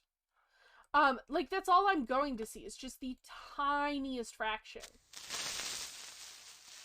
I literally knew it was not possible for a creeper to spawn there. I still jumped out of my skin. There we end stream. So I promised to... Damn, it was all so pointless. I've never seen so many people utterly... to just chatting. Here we go. I promised to look at a TikTok for Jamie. I don't know if Jamie's still here, but if you are, I'm going to watch it now.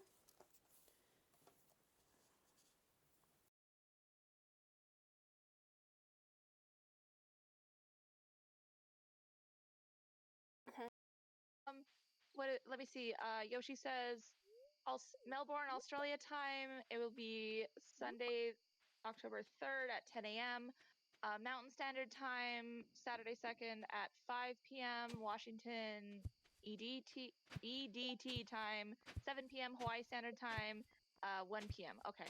I placed a 12-hour duration on the event. Okay.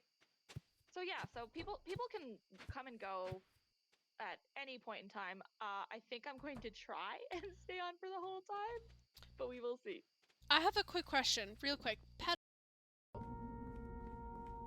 No, one of us has to stand on the pressure plate. I'll stay. You go. No. No, I'll stay. You go. No, Who's going to make the content, Tay? Who's gonna provide for...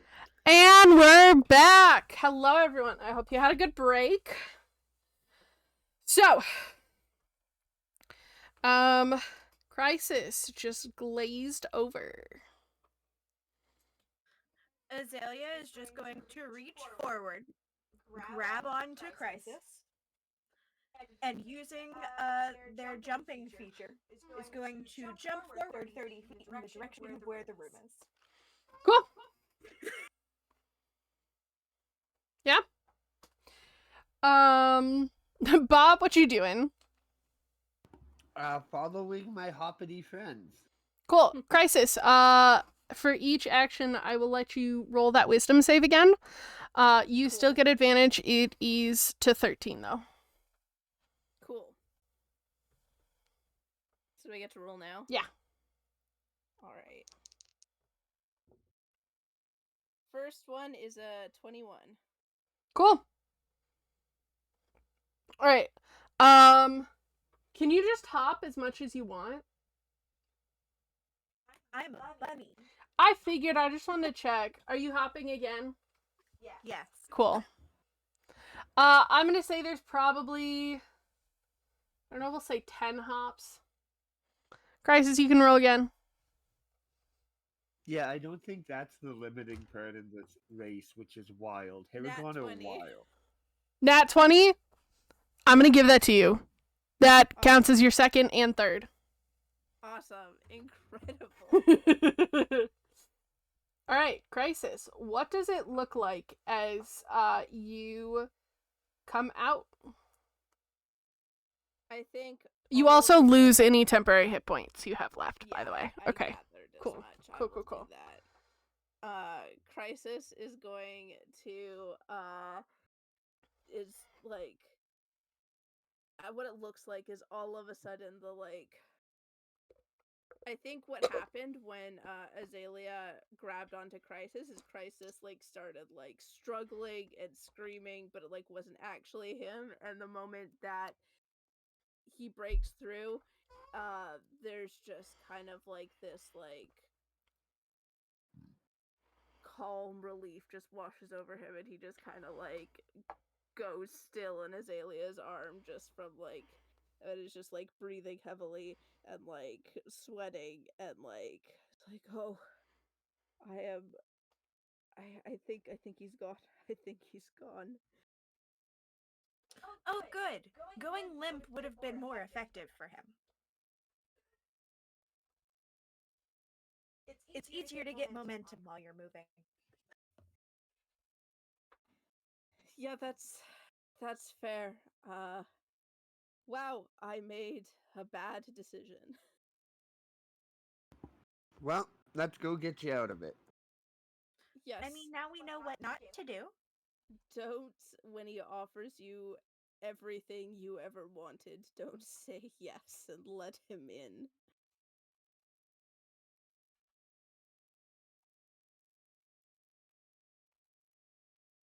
Cool. You guys... Anyways, go for it. there's someone at the bottom. There's this big, huge hole, and I got to see everything. I know exactly what is going on here. I know everything. The mountain is hollow. At the bottom of it, there's somebody who's getting a lot of energy drained to power this entity, and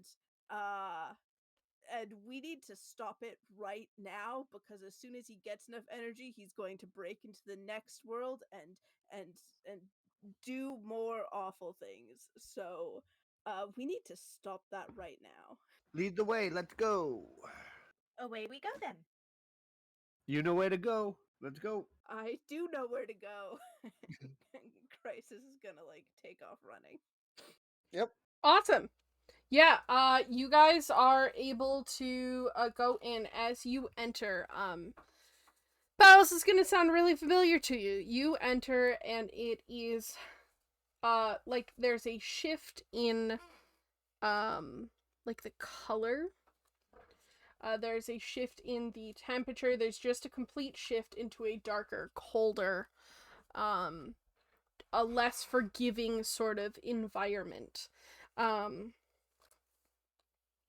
You are able to go in and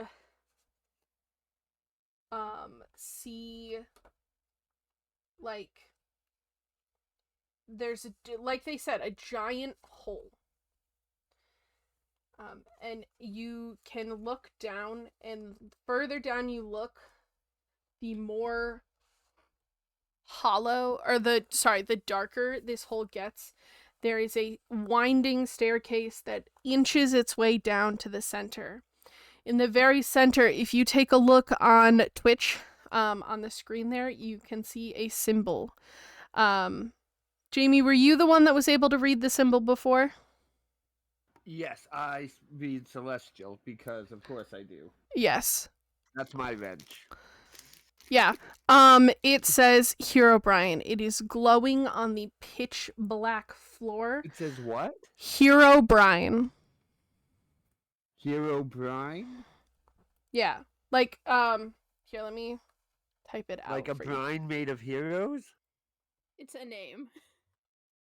Wow.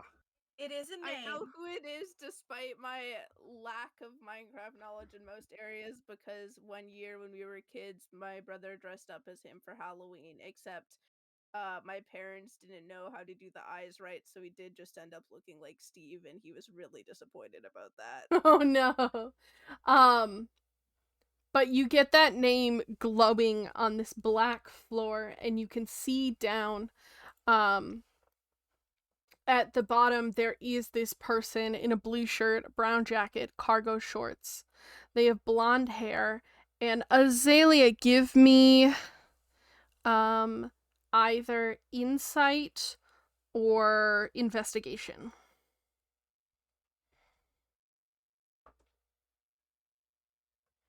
Nat 20. You can see from this distance a blue feather in their hand. Your friend Blue Jay once mentioned someone with blonde hair who always wore a blue shirt, a brown jacket, cargo shorts. This screams Blue Jay to you.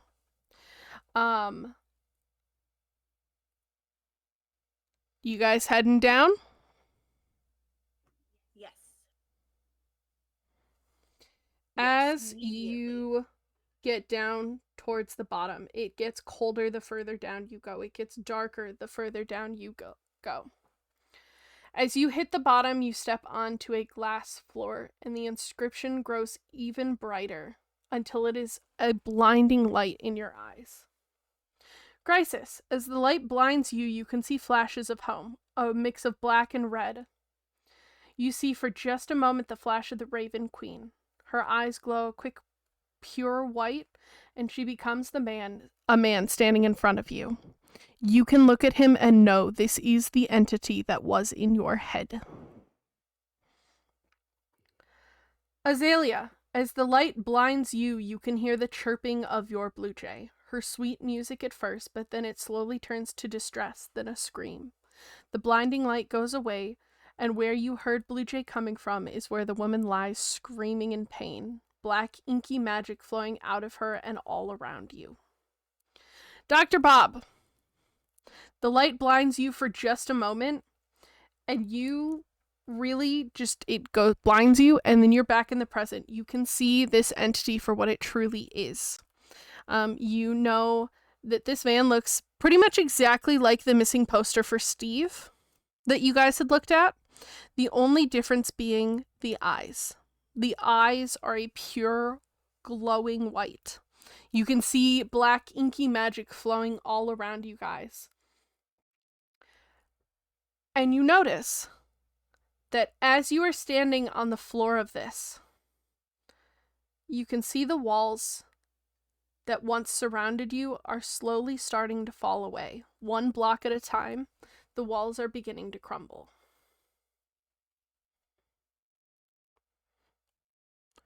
What would you guys like to do? You now see this person who Crizis knows by Mal lying on the ground, screaming. You could not hear her screams until you reach the bottom.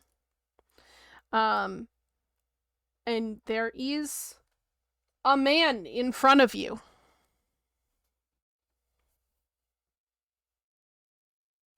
Crizis is gonna say to him, he's like, I'm glad you're out of my head. Now, let Mal go.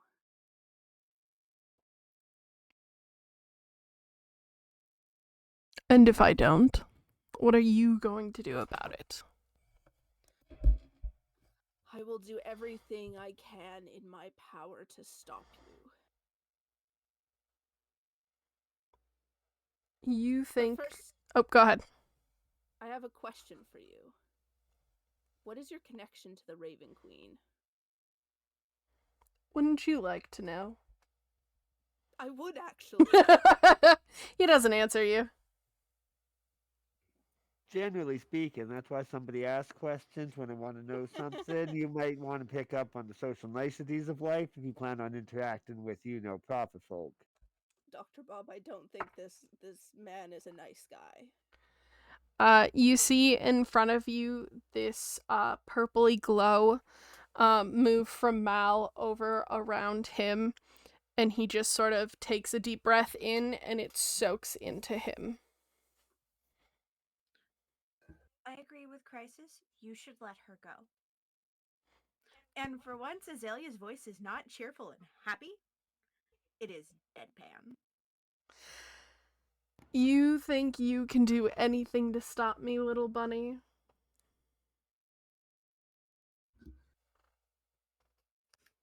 I am also certainly going to try. Then I wish you luck. And everybody roll initiative.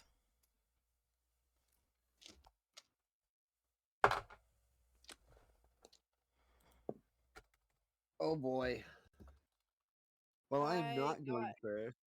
I got a 20 on initiative, not nat. Dirty 20. I got 5. Azalea? At 9. Okay, cool.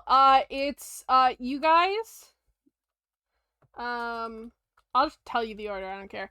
It's gonna be you guys, then him, and then the lair action comes after. So even though we rolled spread out, we're not spread out because there's only Yeah. one bad guy. So I don't actually care. You guys can go in whatever order. There's only one bad guy. You can't spread us out, and either way, we're just all on one side of him. No, that's fair. But it's Like- more of for the first move. Was he going the to get the lair first move, or you guys? Yeah, and the lair action. Yeah, the first round could have been off. Yeah, well, I'm last out of us, so you guys do your things.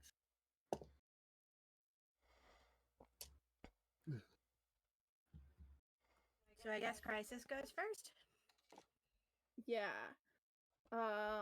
I am going to see.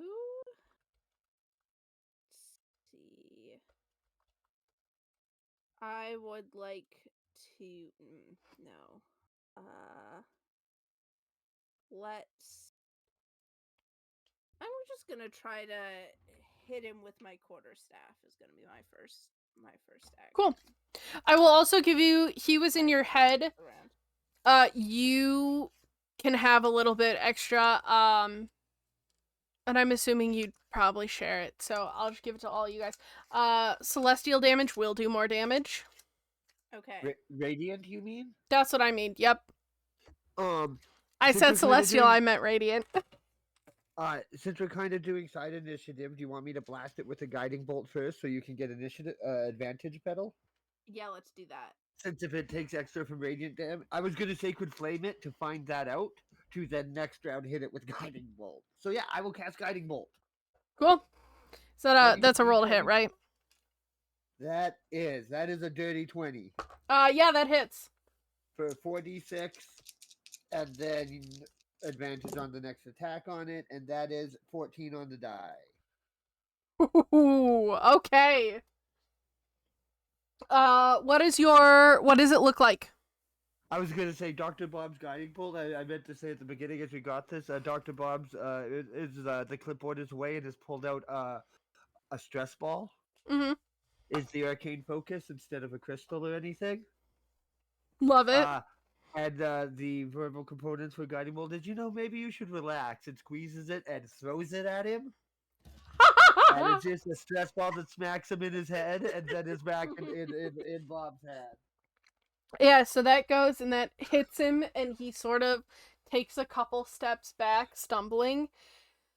Just goes, huh.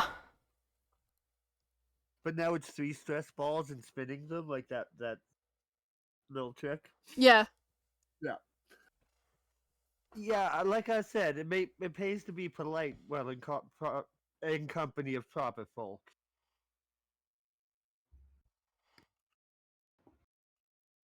And I'm holding my bonus action. I will use it if... Actually, no, my bonus action is healing, so I don't need it this turn. I'm done.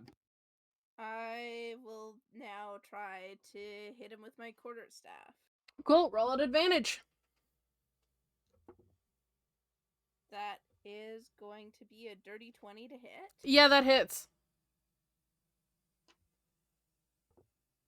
And that is going to be 7 points of bludgeoning damage. Okay. Azalea, what are you doing? I mean, Azalea has her battle axe out. Mm-hmm. And Azalea is going to rush towards him and attempt to hit him with it. Yeah, go for it. Roll to hit. I need to find that d20. It rolled underneath my computer monitor. I love how the cute little bunny is the most outwardly just violent. Yeah. Like, I'm throwing There's a magic reason. things. No, there is. No, it's great. I love it. Huh? 19 plus 6. Yeah, that hits. God, you guys are rolling well.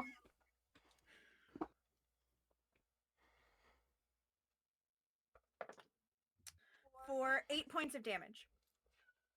Slashing damage. Yeah. Okay, so that's Brian's turn. So he gets like a stress ball thrown at him. He stumbles a little, and then Crizis immediately comes up and just sort of whacks him in like the side with their quarterstaff before Azalea comes up and just slashes down the front of them. And he takes a deep breath and he just starts to laugh. You think that hurts? He's going to reach behind his back and pull out a diamond sword and swing at Azalea. That is a 22 to hit.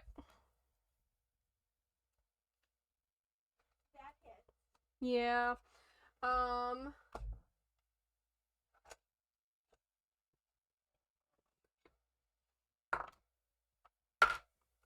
That is 5 slashing.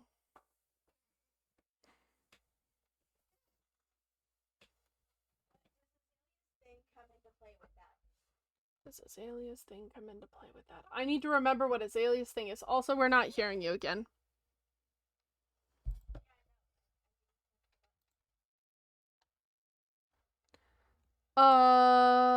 Can you remind me what Azalea's thing is?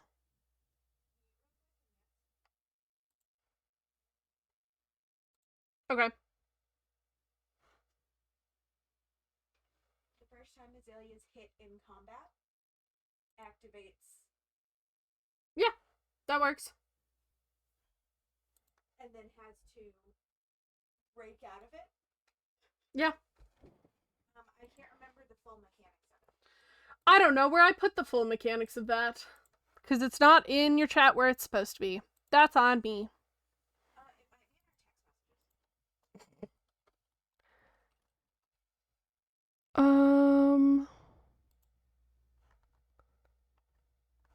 Yeah, sorry. I'm really bad at organizing things. I try really hard.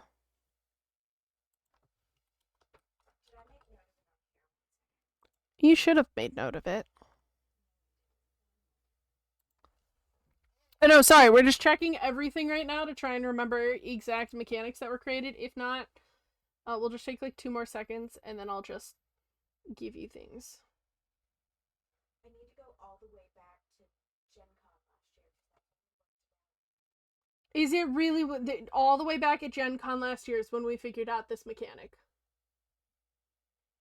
We're never gonna find it again. Okay. I was gonna say, Gen Con last year is so far.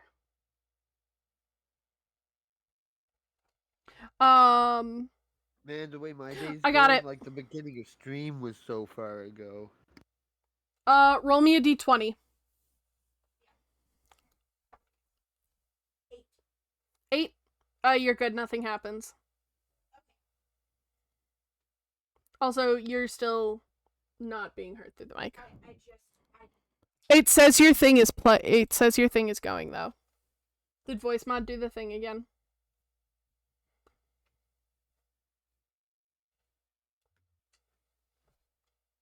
So sorry. Okay, but while you are doing that, I'm going to take care of the layer action. You guys hear... There we go. Yes. Now we should be fixed. Yep.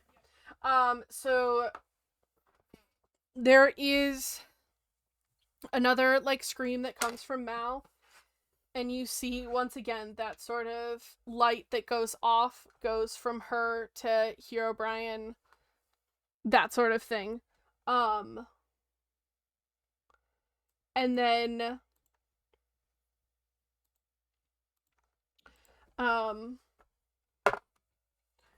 and then you can see the letters on the ground glow a little bit brighter for a moment.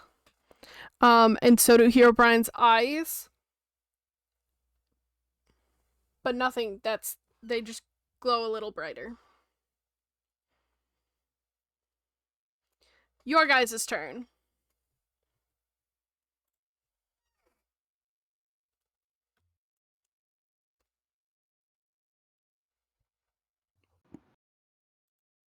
I am probably gonna try to hit with a quarterstaff again. Cool, go for it. Move. Were you guys wanting to do Dr. Bob go first again? I only have 1 spell slot. Oh, okay. I can't remember. We're level 1. I'm a warlock. Fair. Most classes get 2. Warlocks get 1 because short rest. Fair. I'm guessing that a 9 does not hit. It does not hit, no. You swing again, and he just quickly swings his arm around, and it hits a shield that he's holding.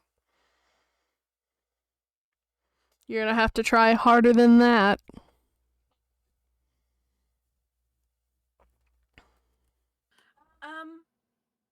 Azalea is actually going to, like, jump back out of reach using Rabbit Hop. Because that, they don't have the ability to attack when she does that. And use this round to try and determine if pulling Mal out of the room would make the thing stop. Go ahead and roll me either Arcana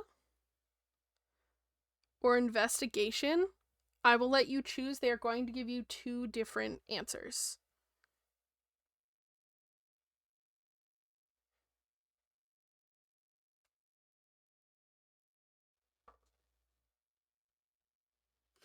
I'm assuming a 4 doesn't get me anything, so... Which one did you roll for? Arcana. Yeah, there's magic stuff happening here.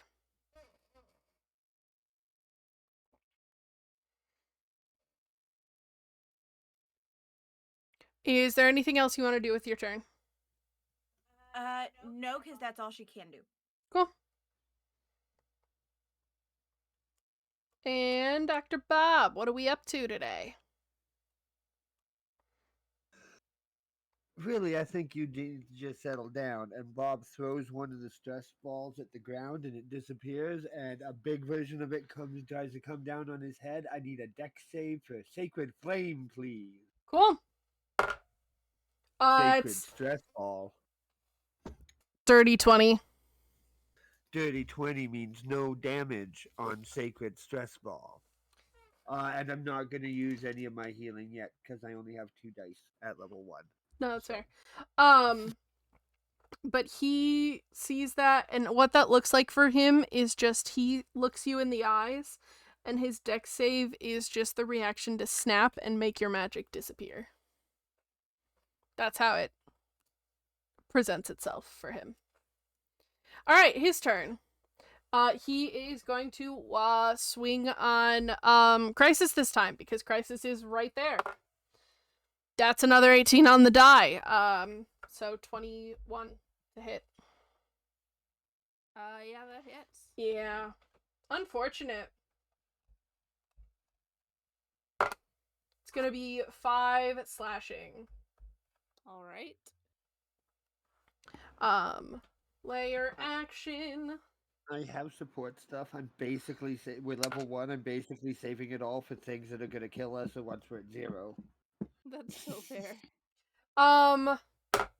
Cool. So his eyes begin to grow even brighter, and so does the symbol itself. And the walls are still crumbling around you. I need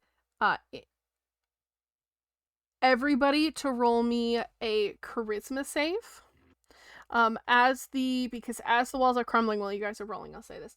As the walls are crumbling and the blocks are falling away, behind it there is this sort of similar to like a black void, with like blue, deep blue and green and purple sort of stars swirling around in it. It is extremely mesmerizing. I have a theory. Anyways, I rolled a 13. All right, you're good.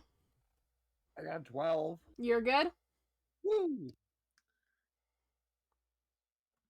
I got a 4. Azalea, you cannot move on your next turn.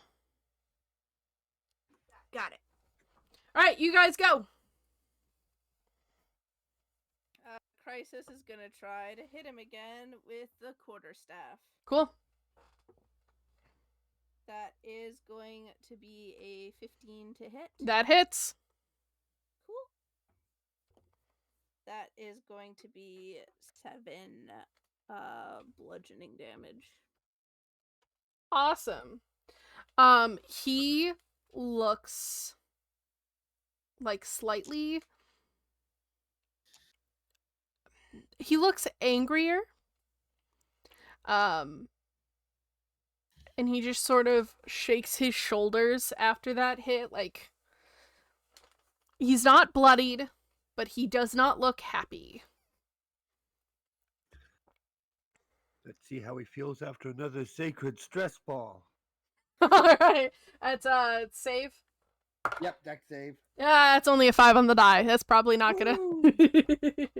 That's a 7 on my die. Alright. So he takes 7. Yeah, 7 radiant damage. Oh my god, okay. That's why I'm using it instead of Eldritch Yeah, Blast. no, for sure. How did numbers work? I have a +7 hit. I betted that the hit's about the same for both of them. Maybe a little bit worse for Sacred Flame, but Sacred Stress Ball. With that particular hit, There's a reason I'm staying back behind my friends. With that particular hit, you see that sort of glow that you saw before coming from Mal, exiting out of Herobrine and going back to Mal. Excellent. Yeah. I know you can't move, but Azalea. Oh wait, did you have more you wanted to do, Dr. Bob? Well, I have my bonus action that heals people, and since I just Sacred Stress Balled him, maybe I use one on Mal while this exchange is happening? Do you have to be touching them? It's within 60 feet. Yeah, you're within 60 feet. Yeah. I don't really want to use one because this fight is looking rough, but yeah, let's see what happens. I will heal Mel at that moment for 6 hit points. I don't know if it does anything. It might be an absolute waste, and I'm okay with that. But yeah. Roll me insight or investigation at advantage. They are both the same, but we will go insight at advantage. Both dice are a 13, so that's a 14. Cool. You are able to notice when you heal her, that a couple of the tendrils attached to her detach. Excellent. I'm saving the last one in case someone goes down, but I'm glad it did something. Azalea, what are you up to? Azalea's going to use Second Wind to regain HP. Cool. Yep. Anything else? Nope, that's regaining 5 HP. Cool. Herobrine is going to not disengage, but go over to Bob.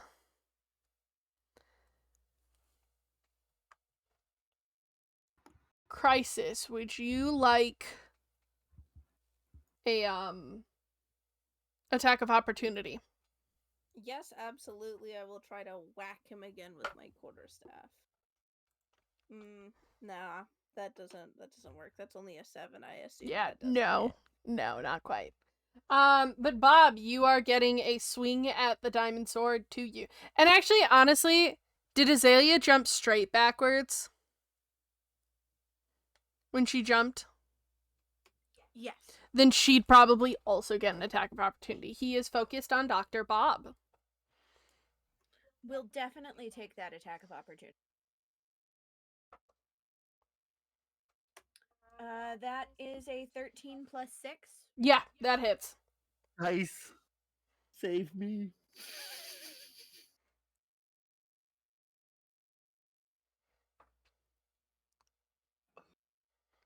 I mean, 5 points of damage? Okay. He's still standing, gonna go over to Bob and take a nice, swing. But that's only an 11 to hit. Yay for being a Dexy build. He swings at you, he goes, I'll take you down. I will. Layer action. Yeah, nope, that doesn't. But he gets... Okay, well, you know. Because some of the tendrils have disconnected, the glow that happens this time is there, but not quite as strong.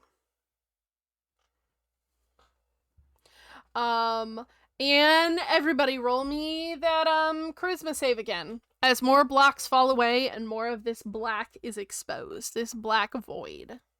15. You're good? I got a 7. Ooh, you're not. You cannot use a bonus action this turn. Okay.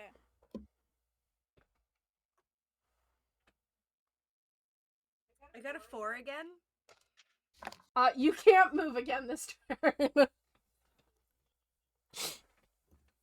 It's okay, I'll kite him past you because he's chasing me and I'm gonna move. Yeah, so that is your guys' turn. I would like to start off again because I'm gonna start off with a bonus action, looking at him as he says that, and no, really, like I said, you should be more polite around proper people, and I'm gonna throw the stress ball 20 feet behind him, and when it lands, I appear there as I misty step away. Cool. Yep, you're good.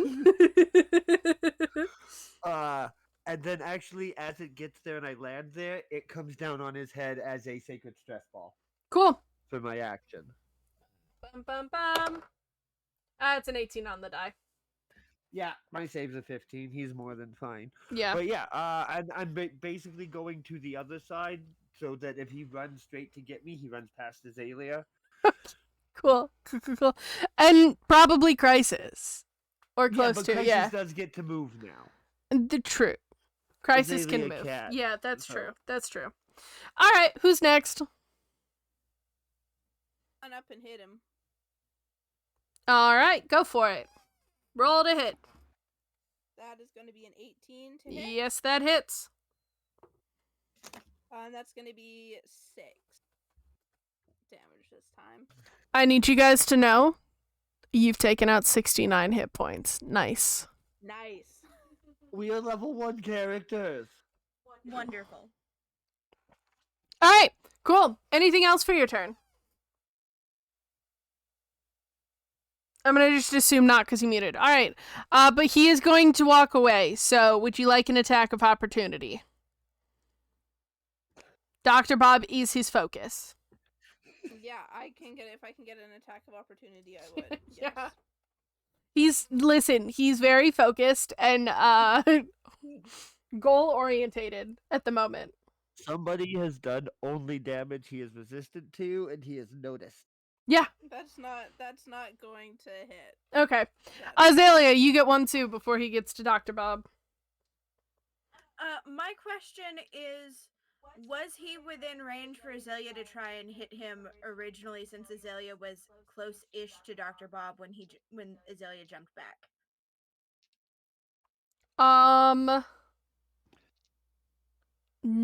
Not the way I was picturing.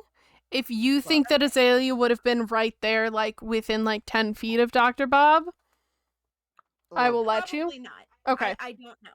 Okay. Also, then he probably wouldn't have moved out of your range until he left now anyway, so you wouldn't have got the first one. Yeah, so we'll just do this first one or we'll just do this one as well. So, yes. Ooh, that's an 18. Yeah.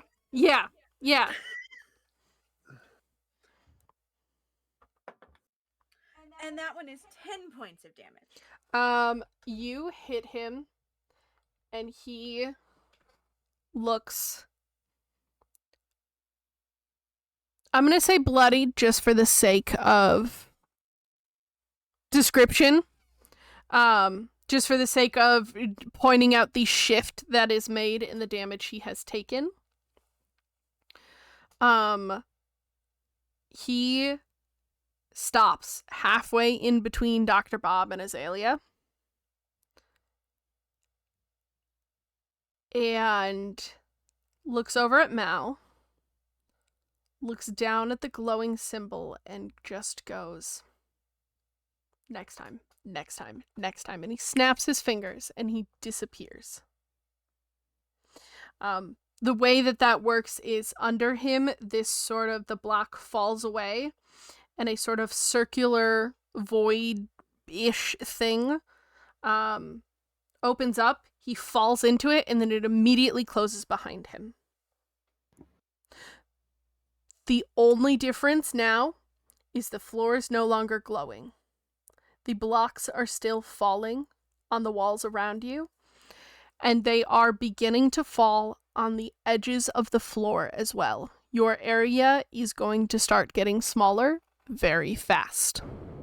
Do we still have a way out? Roll me a d20. Luck check it. 18. Yeah, you could make it work. You don't know for how much longer, but you could make that escape work. Mal Can is someone still grab on the Mal? ground. Let's Yep. go. The tendrils are still there, but looser. If anybody would like to give me a medicine or arcana check. I will arcana check. That's a dirty 20. If you try and just pull Mal away from the tendrils, it will not go well. Can I sacred stress ball the tendril specifically? Let me see. We're gonna try. Yeah, let me see.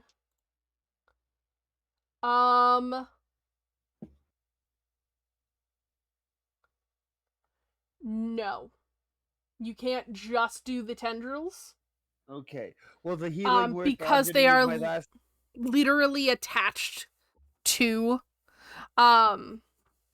You could Sacred Flame, she would automatically fail, but so would the tendrils.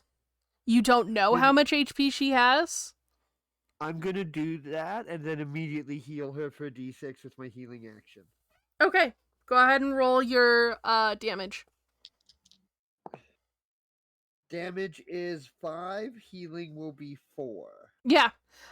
So for a brief moment, those tendrils essentially disintegrate in that sacred flame, and Mal screaming stops.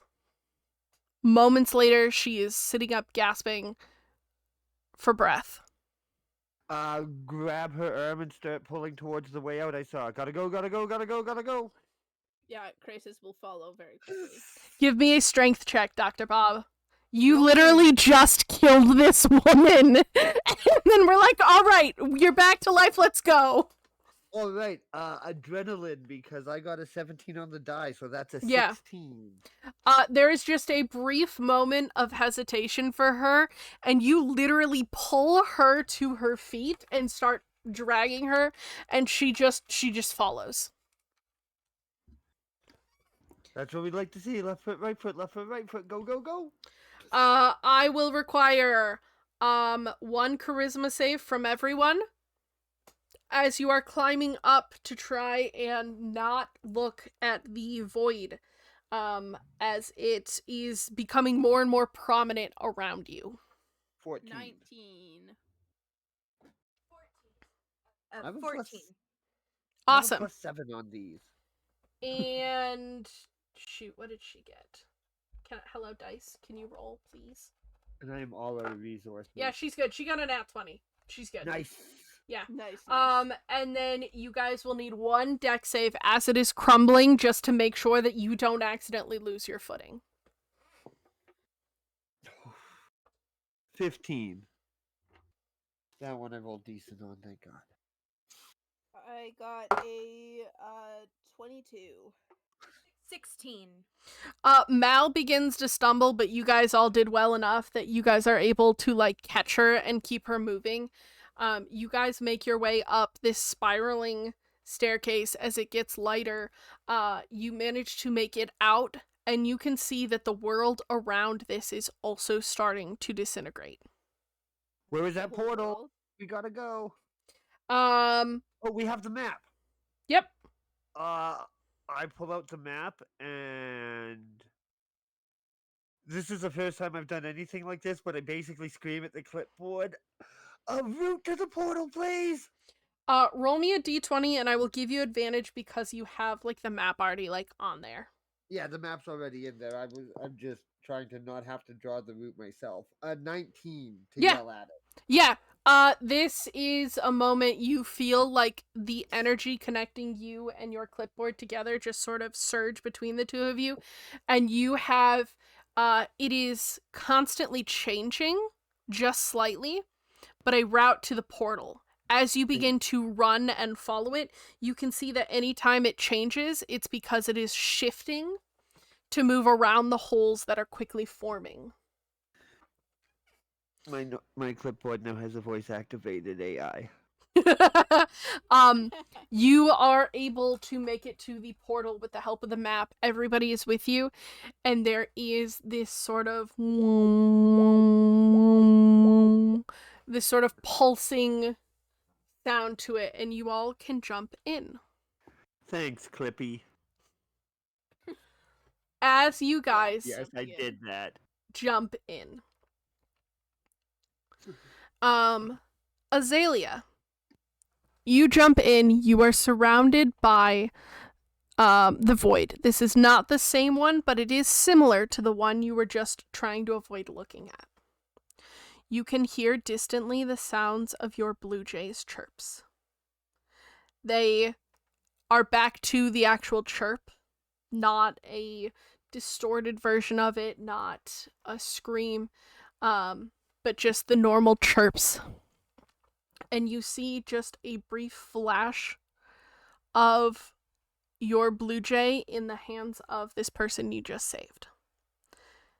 It all disappears around you after a moment, and you are back where you left, in that crater in the main world that you started at. Crizis! Crizis, buddy. You are surrounded by pure black. It is not the normal void that you might expect. It is pure darkness. And you hear a voice that is very different from the entity you just fought. This is a voice that you recognize. The Raven Queen. How dare you? Before it disappears and you are back in the crater next to Azalea. Dr. Bob! Your clipboard just named Clippy is in your hands as you go into the normal void. You have a moment of this beautiful sort of painting that appears in front of you, of a happy ending, of everything going right. And then you can glance behind it and see essentially the exact opposite of everything in ruins, not succeeding in your mission, not able to save these people that you guys are on the mission for, not being able to be the doctor that you are meant to be. And then it's gone and you're back in the crater.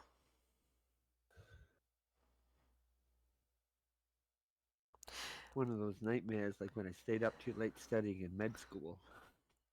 That's totally what happened. in the crater, as soon as you guys go through, Mal just sort of collapses. Just not unconscious or anything, just could not stand another second. Out of exhaustion, out of, whatever. She just kind of collapses in front of you guys. Well, now that seems like an appropriate response. I think Crizis also kind of, because it was kind of an immediate rush from finally breaking free to fighting Herobrine and then the rush to get out. So I think Crizis just kind of like panting, hair which is normally so sleek and tidy, totally disheveled, and just like kind of like falls down to his hands and knees and is just like panting but like feeling like relief just wash over him. Do we have our default world inventory back? Yes, you do. Nothing from the last world stayed with you as you came through. You are back to just your default world inventory. Excellent. I think this looks like a good place for a rest, and Bob will pull out a golden carrot for everybody, and we should sit down and have a short rest.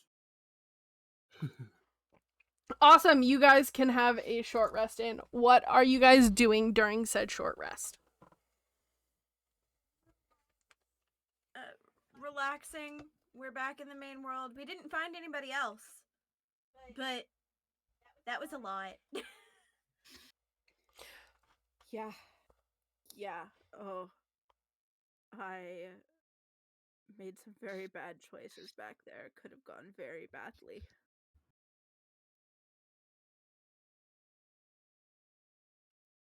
Okay, that is going to be actually where we are going to end the session today. You guys are back. You are now safe, at least currently, in the main world. You are now level 2. You may do your level ups. I will do that right now. And go ahead. I was just gonna say, I get invocations. This is where warlocks start getting nutty. Nice. And for the last little bit of time, we are going to have our post-world discussion. Nice. So, Malnero, what did we think? Oh my god. I'm still processing everything that happened with Crizis. Oh my god. Love the dense horror-esque setting. So good. The like thriller, drama. Yeah, it was really well done. Thank you. I think it was very next immersive. Session, I think next session when we're in the default world, Crizis is gonna we should sit everyone down and do a lot of explaining about things. I mean, I did love getting to revisit that old world. Yeah, so this is a world that actually this is the third version of this world. So I had an original version. I originally created this world for a Twitch series. And then it sort of, what we were going to do isn't really what was going to practically be able to happen.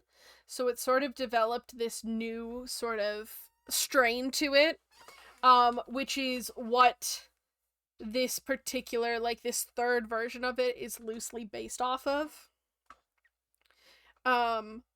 The rooms are pretty much the exact same as they were in the second version.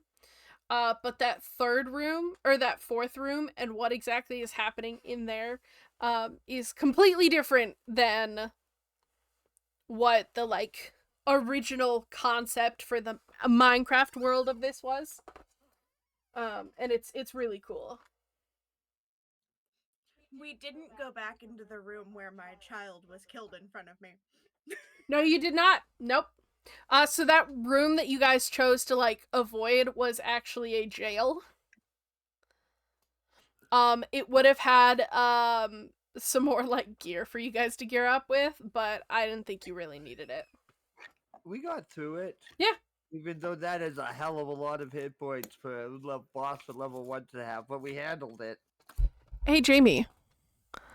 Did you have to boost it because I did so much radiant damage? No, who said that was a level 1 boss? No, we're level 1. I know you are. That's what I mean. Who said that's what the boss was for? Yeah. Yeah, it is. That's what I'm saying. It was fun. But that's a hell of a thing for level 1s to deal with. So I will fully give you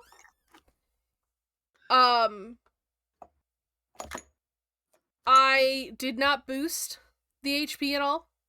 I had a number where once you hit that would trigger the response of what happened. He is not bloodied, but like I said, for the sake of it, that is the way I have described it. What are your thoughts on Herobrine? We were annoying to him for a moment. I feel like we'll be seeing him again. Okay. That seems accurate. I was very afraid when I realized that we would be fighting him, because, like I said, Herobrine is somebody who I actually, like, have a bit of knowledge. I wouldn't say extensive knowledge on the lore of, but I know the general gist of it from hearing my brother talk about it growing up and all of that. And I'm like, oh, if we were warned that badly for Steve, what does this mean going up against Herobrine? So what do you know about Herobrine? I know that, like, he's evil. That's kind of like the biggest thing, that I know that he's, like, basically like the inverse of Steve or whatever. Like I said, I don't know all the details. I just was putting 2 and 2 together and was like, if everyone was terrified for us to say that we were gonna go and fight Steve before we disappeared into this world, then this must be like 1,000 times worse. But yeah, I don't know much beyond that. I just know bad guy. Yeah. I know that it was, like, based on, like, some sort of, like, to my knowledge, he's not actually in the game, and it's more of like a fan thing that was created. I'm not entirely certain. Similar vibes to like something Slenderman implied. vibes. Yeah. Yeah. I mean, essentially, he was a joke that was originally added in like the patch notes, saying they kept removing him, and it just popped up multiple times over multiple patches. Yeah. That makes sense. But yeah, that's about the general gist of what I know about him. Yeah, so what Fel was saying is completely right. Yeah, it just in a lot of the earlier versions, there would just be like a patch note. Herobrine was removed. Herobrine was removed. Herobrine was removed. So people were like, "Oh, he keeps coming back." And then it sort of grew from there, which is a lot of fun. Yeah. Oh, that seems like a lot of fun. I have a question. I don't know whether you'll give me the answer yet or not. But the description of everything falling away reminds me quite a fair bit of a little mysterious pit that we saw before we in Questcraft before we rebooted to this iteration of the show. Oh, interesting. Am I correct in interesting. that maybe that's what happened and what caused it? That maybe it was Herobrine? I don't know. That's really interesting, though. That's code for, oh, hey, look, something. Yes, it is. Yeah, you're right. I'm not going to give you a straightforward answer on it or anything, but I will fully give you that is something to pay attention to. I am paying attention to it. But no, you guys ended up by the end between the so I'm sure it was obvious that like he was getting healed a little bit every time that Mal got hurt. You guys ended up taking 79 hit points from that man. Wow, incredible. Yeah.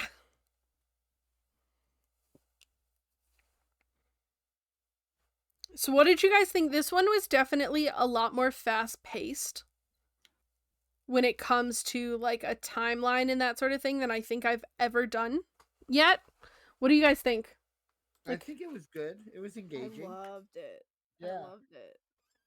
It worked well with the idea of like a level A world. Yeah, and there's definitely like, especially some of the like later worlds are definitely going to take probably 3, 4, maybe 5 months or more to get through. But I kind of, the first couple levels, I kind of want to just do like a session or two. Just because lower levels are fun. I think they can be really engaging when done right. And I think this was a great instance of it. Because the biggest thing that I did is I have Herobrine's stat block, and I went, well, you guys are just level 1. So I'm just gonna knock the, like, essentially the attack dice, the damage dice down a little bit. Not actually any of his other, like, big important stats.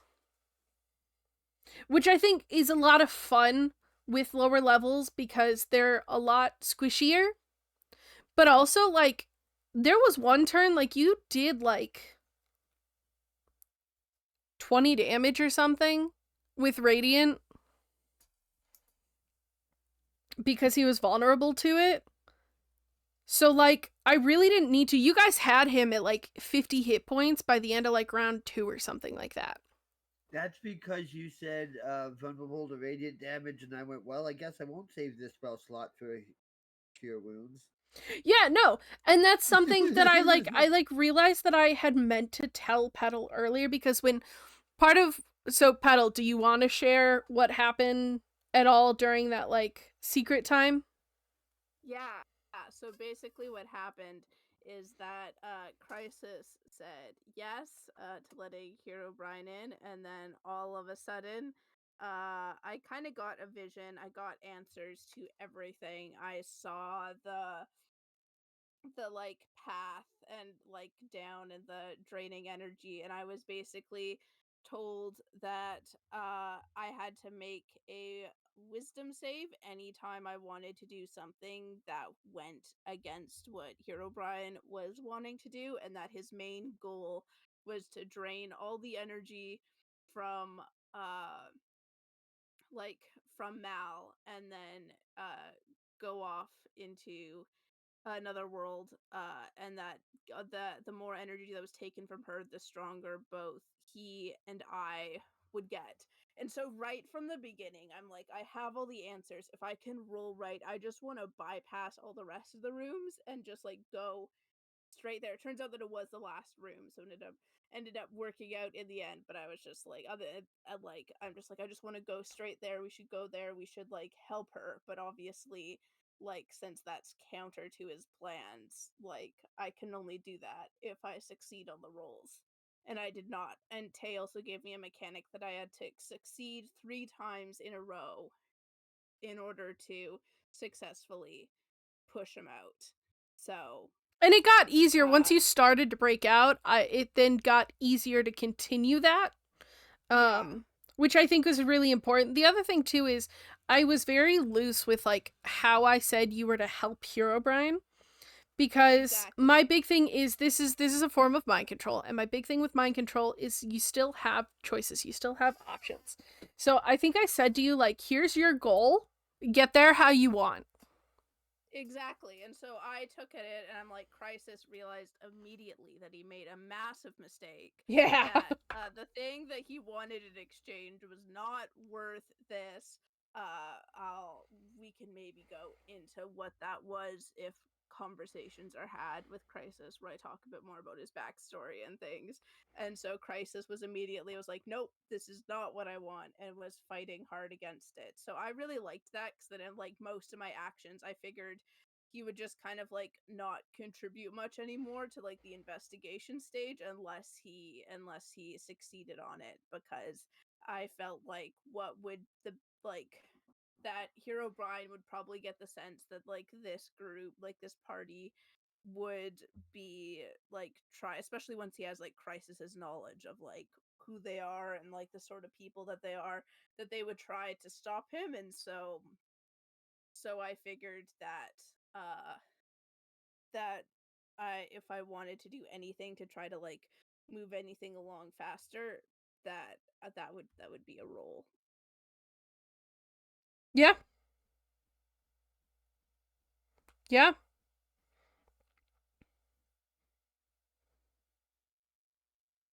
Yeah, that was great. I loved doing that. I was terrified. I was convinced that once Mal's energy was drained, Crizis would be put in as a replacement, and that he would just be gone, and that he'd be the next one to be drained. That was what I thought was gonna happen. I'm glad I'm still have him, but also if he were to go out, as I said earlier, what a hell of a way to go. Yeah. Oh, dang. Okay. I didn't realize that that's... Okay. That would have been really interesting, because that was never in my mind to have Crizis replace. But we were building to... I couldn't get the frickin' roll. I was so upset. But I was trying so hard to get...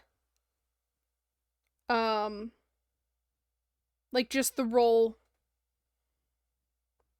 to, like, have the next thing, the next progression. But anytime I was rolling for the next progression, I got low numbers. All the other rolls were doing fine. But that one wouldn't... I was so frustrated. The way the dice go sometimes. I know!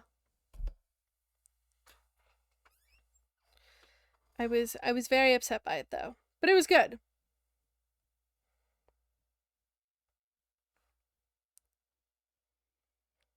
What else are you guys thinking about? A lot of where we're going from here. Yeah, for sure.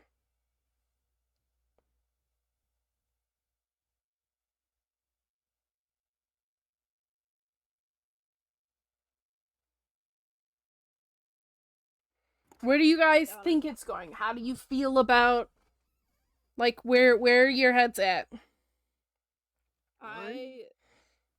Sorry, you go ahead. I've done a lot of talking. I was just gonna say, I'm really enjoying it, and just still kind of getting into Dr. Bob, because my characters with these are kind of interesting, because they kind of don't have a backstory. I But know, they it do, makes it but they extremely don't. difficult. They do in their heads, but they actually don't. Yeah. And yeah, like it does. The first bit is always like the first bit, even with Business Ray was. I'm finding Dr. Bob a lot easier than Business Ray was, though. Yeah. Because I think Dr. Bob solidified now. It took a few. It took a little bit for Business Ray.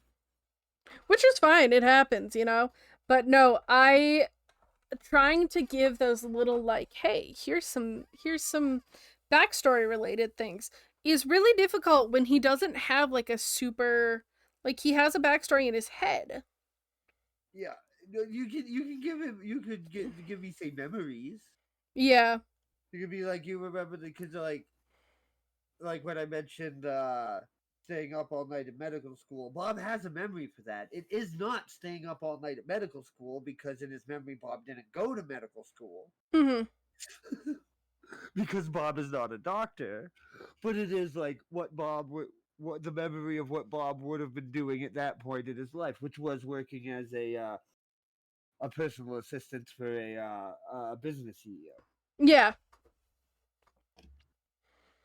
No, I'm really happy with how this has been progressing.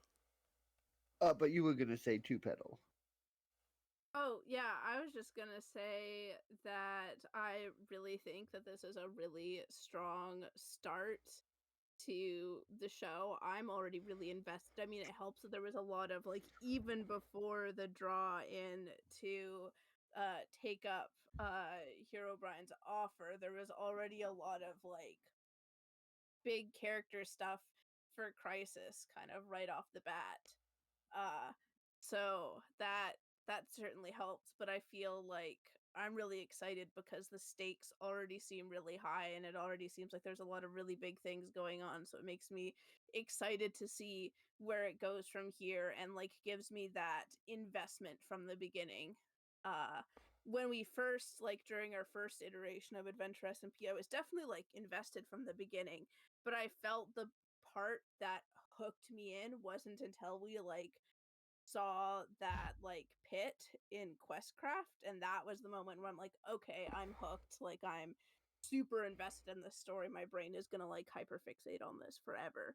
Whereas Yeah. in this time with how the things have played out and like the way that the stakes have been so high from the beginning and all of these hints have been dropped like so much earlier on, in part because we've already done the like pre-work kind of in the previous one, and there's a lot of things that we can kind of like fast track a bit here.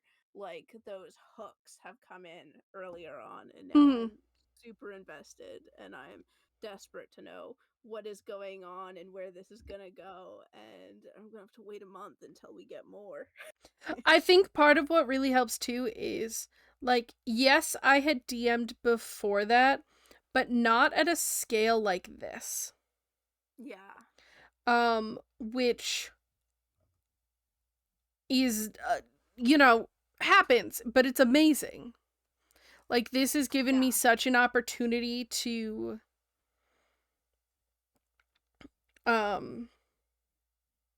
like work on how I DM, which I'm realizing I will have a pretty solid like, here's my plan. However, I am definitely very much a improv DM. I'm finding out, which is fine. I am a-okay with that. But it's really interesting to just see how that progresses and looks, which is exciting. Yeah, absolutely.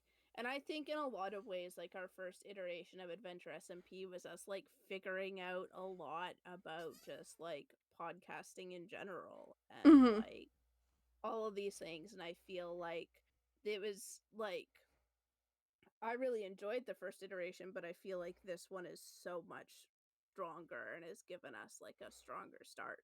Like, I think it would be fun if like listeners want to go back and like listen to that original for fun, but I also know that it's not something that's required in order to understand this, and so it's kind of cool just to give that little like trivia backstory piece Yeah. to the listeners if they want to go back and look at that.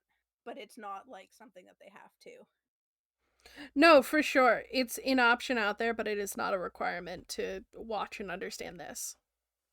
Yeah. Fal, where's your head at?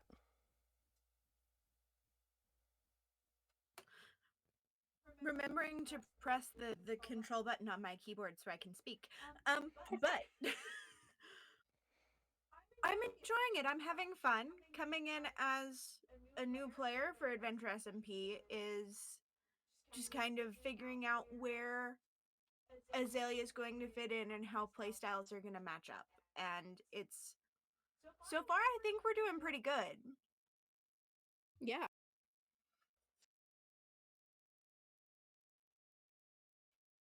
Nice. Yeah. I'm really, really enjoying. I think it's a lot of fun. Yeah. Pretty so excited for next month. I need to figure out what we're doing next month. You have prepping to do. Listen, Linda. Listen, Linda.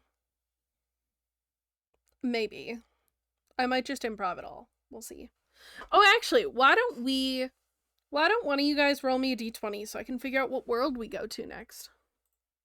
Good idea. Get that all done and situated. I rolled it last time. Someone else roll it this time. I'll roll this time then. That is an 18. Okay, let me see. Ooh. Oh, this is gonna be fun. Oh, this is gonna be fun! I don't believe you. I am extremely excited. That I do believe. Oh, I definitely believe you're excited. I guess we're gonna have to discover what that excitement's for in. Yeah. What I will say is my favorite thing about this one is the way that it sets up, like, that it's gonna flow from Malnero to this next one is a great setup to continue, like, the overarching plot, which is something that, like, I really, really struggled with last time. Is I knew what the overall plot was going to be, and I had a general idea on how we were going to get there, but just figuring that out and that sort of thing, that's what I didn't know. I really didn't know that. But this time I have a lot better, like, A to B to C to D to E to F to G, you know, like, it's a lot clearer. So I'm extremely excited about that. Nice. That's not how the D&D plot alphabet works. It goes A, B, C, J, X, Y, U, F, R, Q, back to A, because we missed something. Well, yes. Except for one thing that I did give myself with this is it's kind of hard to go back to, like, some of them. Unless you want to go back to the burning world, you know? Yeah, it would be hard. We're going back to this world. But you now have a resource from that world. We do. Yeah, we got a people. New friend. A people. A people. I love new friend. Wreck-It Ralph style, they can never return. Oof. The game's been shut off. The plan is constantly fluid, so we're just gonna take you with us. Oh, are you kidnapping me? No. Can I leave? No. Yeah, that's very big Princeps energy. It's okay, you can make eggs. It's okay, you can make eggs. Jesus. Any other questions, comments, concerns, feedback, anything you guys want to bring up or talk about? I was just wondering if I could, since obviously there were some things kind of left hanging with our previous iteration of Adventure SMP, if I could just drop some trivia for the people about Groki and specifically what Groki's backstory was. Obviously, we've talked before, and there's some stuff that I'm not allowed to reveal, but if I can just drop Groki's general backstory, just to maybe answer some questions that people who followed us over from there may have about Groki. I'm going to say no, and there's a very specific reason for it that I can't go into. Okay, that's So stay fair. tuned for a future episode Yeah. when we get past all that and can go into Groki's backstory. Oh, please, I here's how I will say that. I have Groki's backstory fully saved. Nice. Yeah, I'm just saying we'll get to it once it's no longer a spoiler for the current story. Yes. I just wasn't sure whether it would come into play in this story, and so I wanted to make sure that those questions get answered if there are people who are wondering who No, I was extremely curious personally for the answer to those, but I'm also now more excited to know that we have to get to stuff before we can find that out.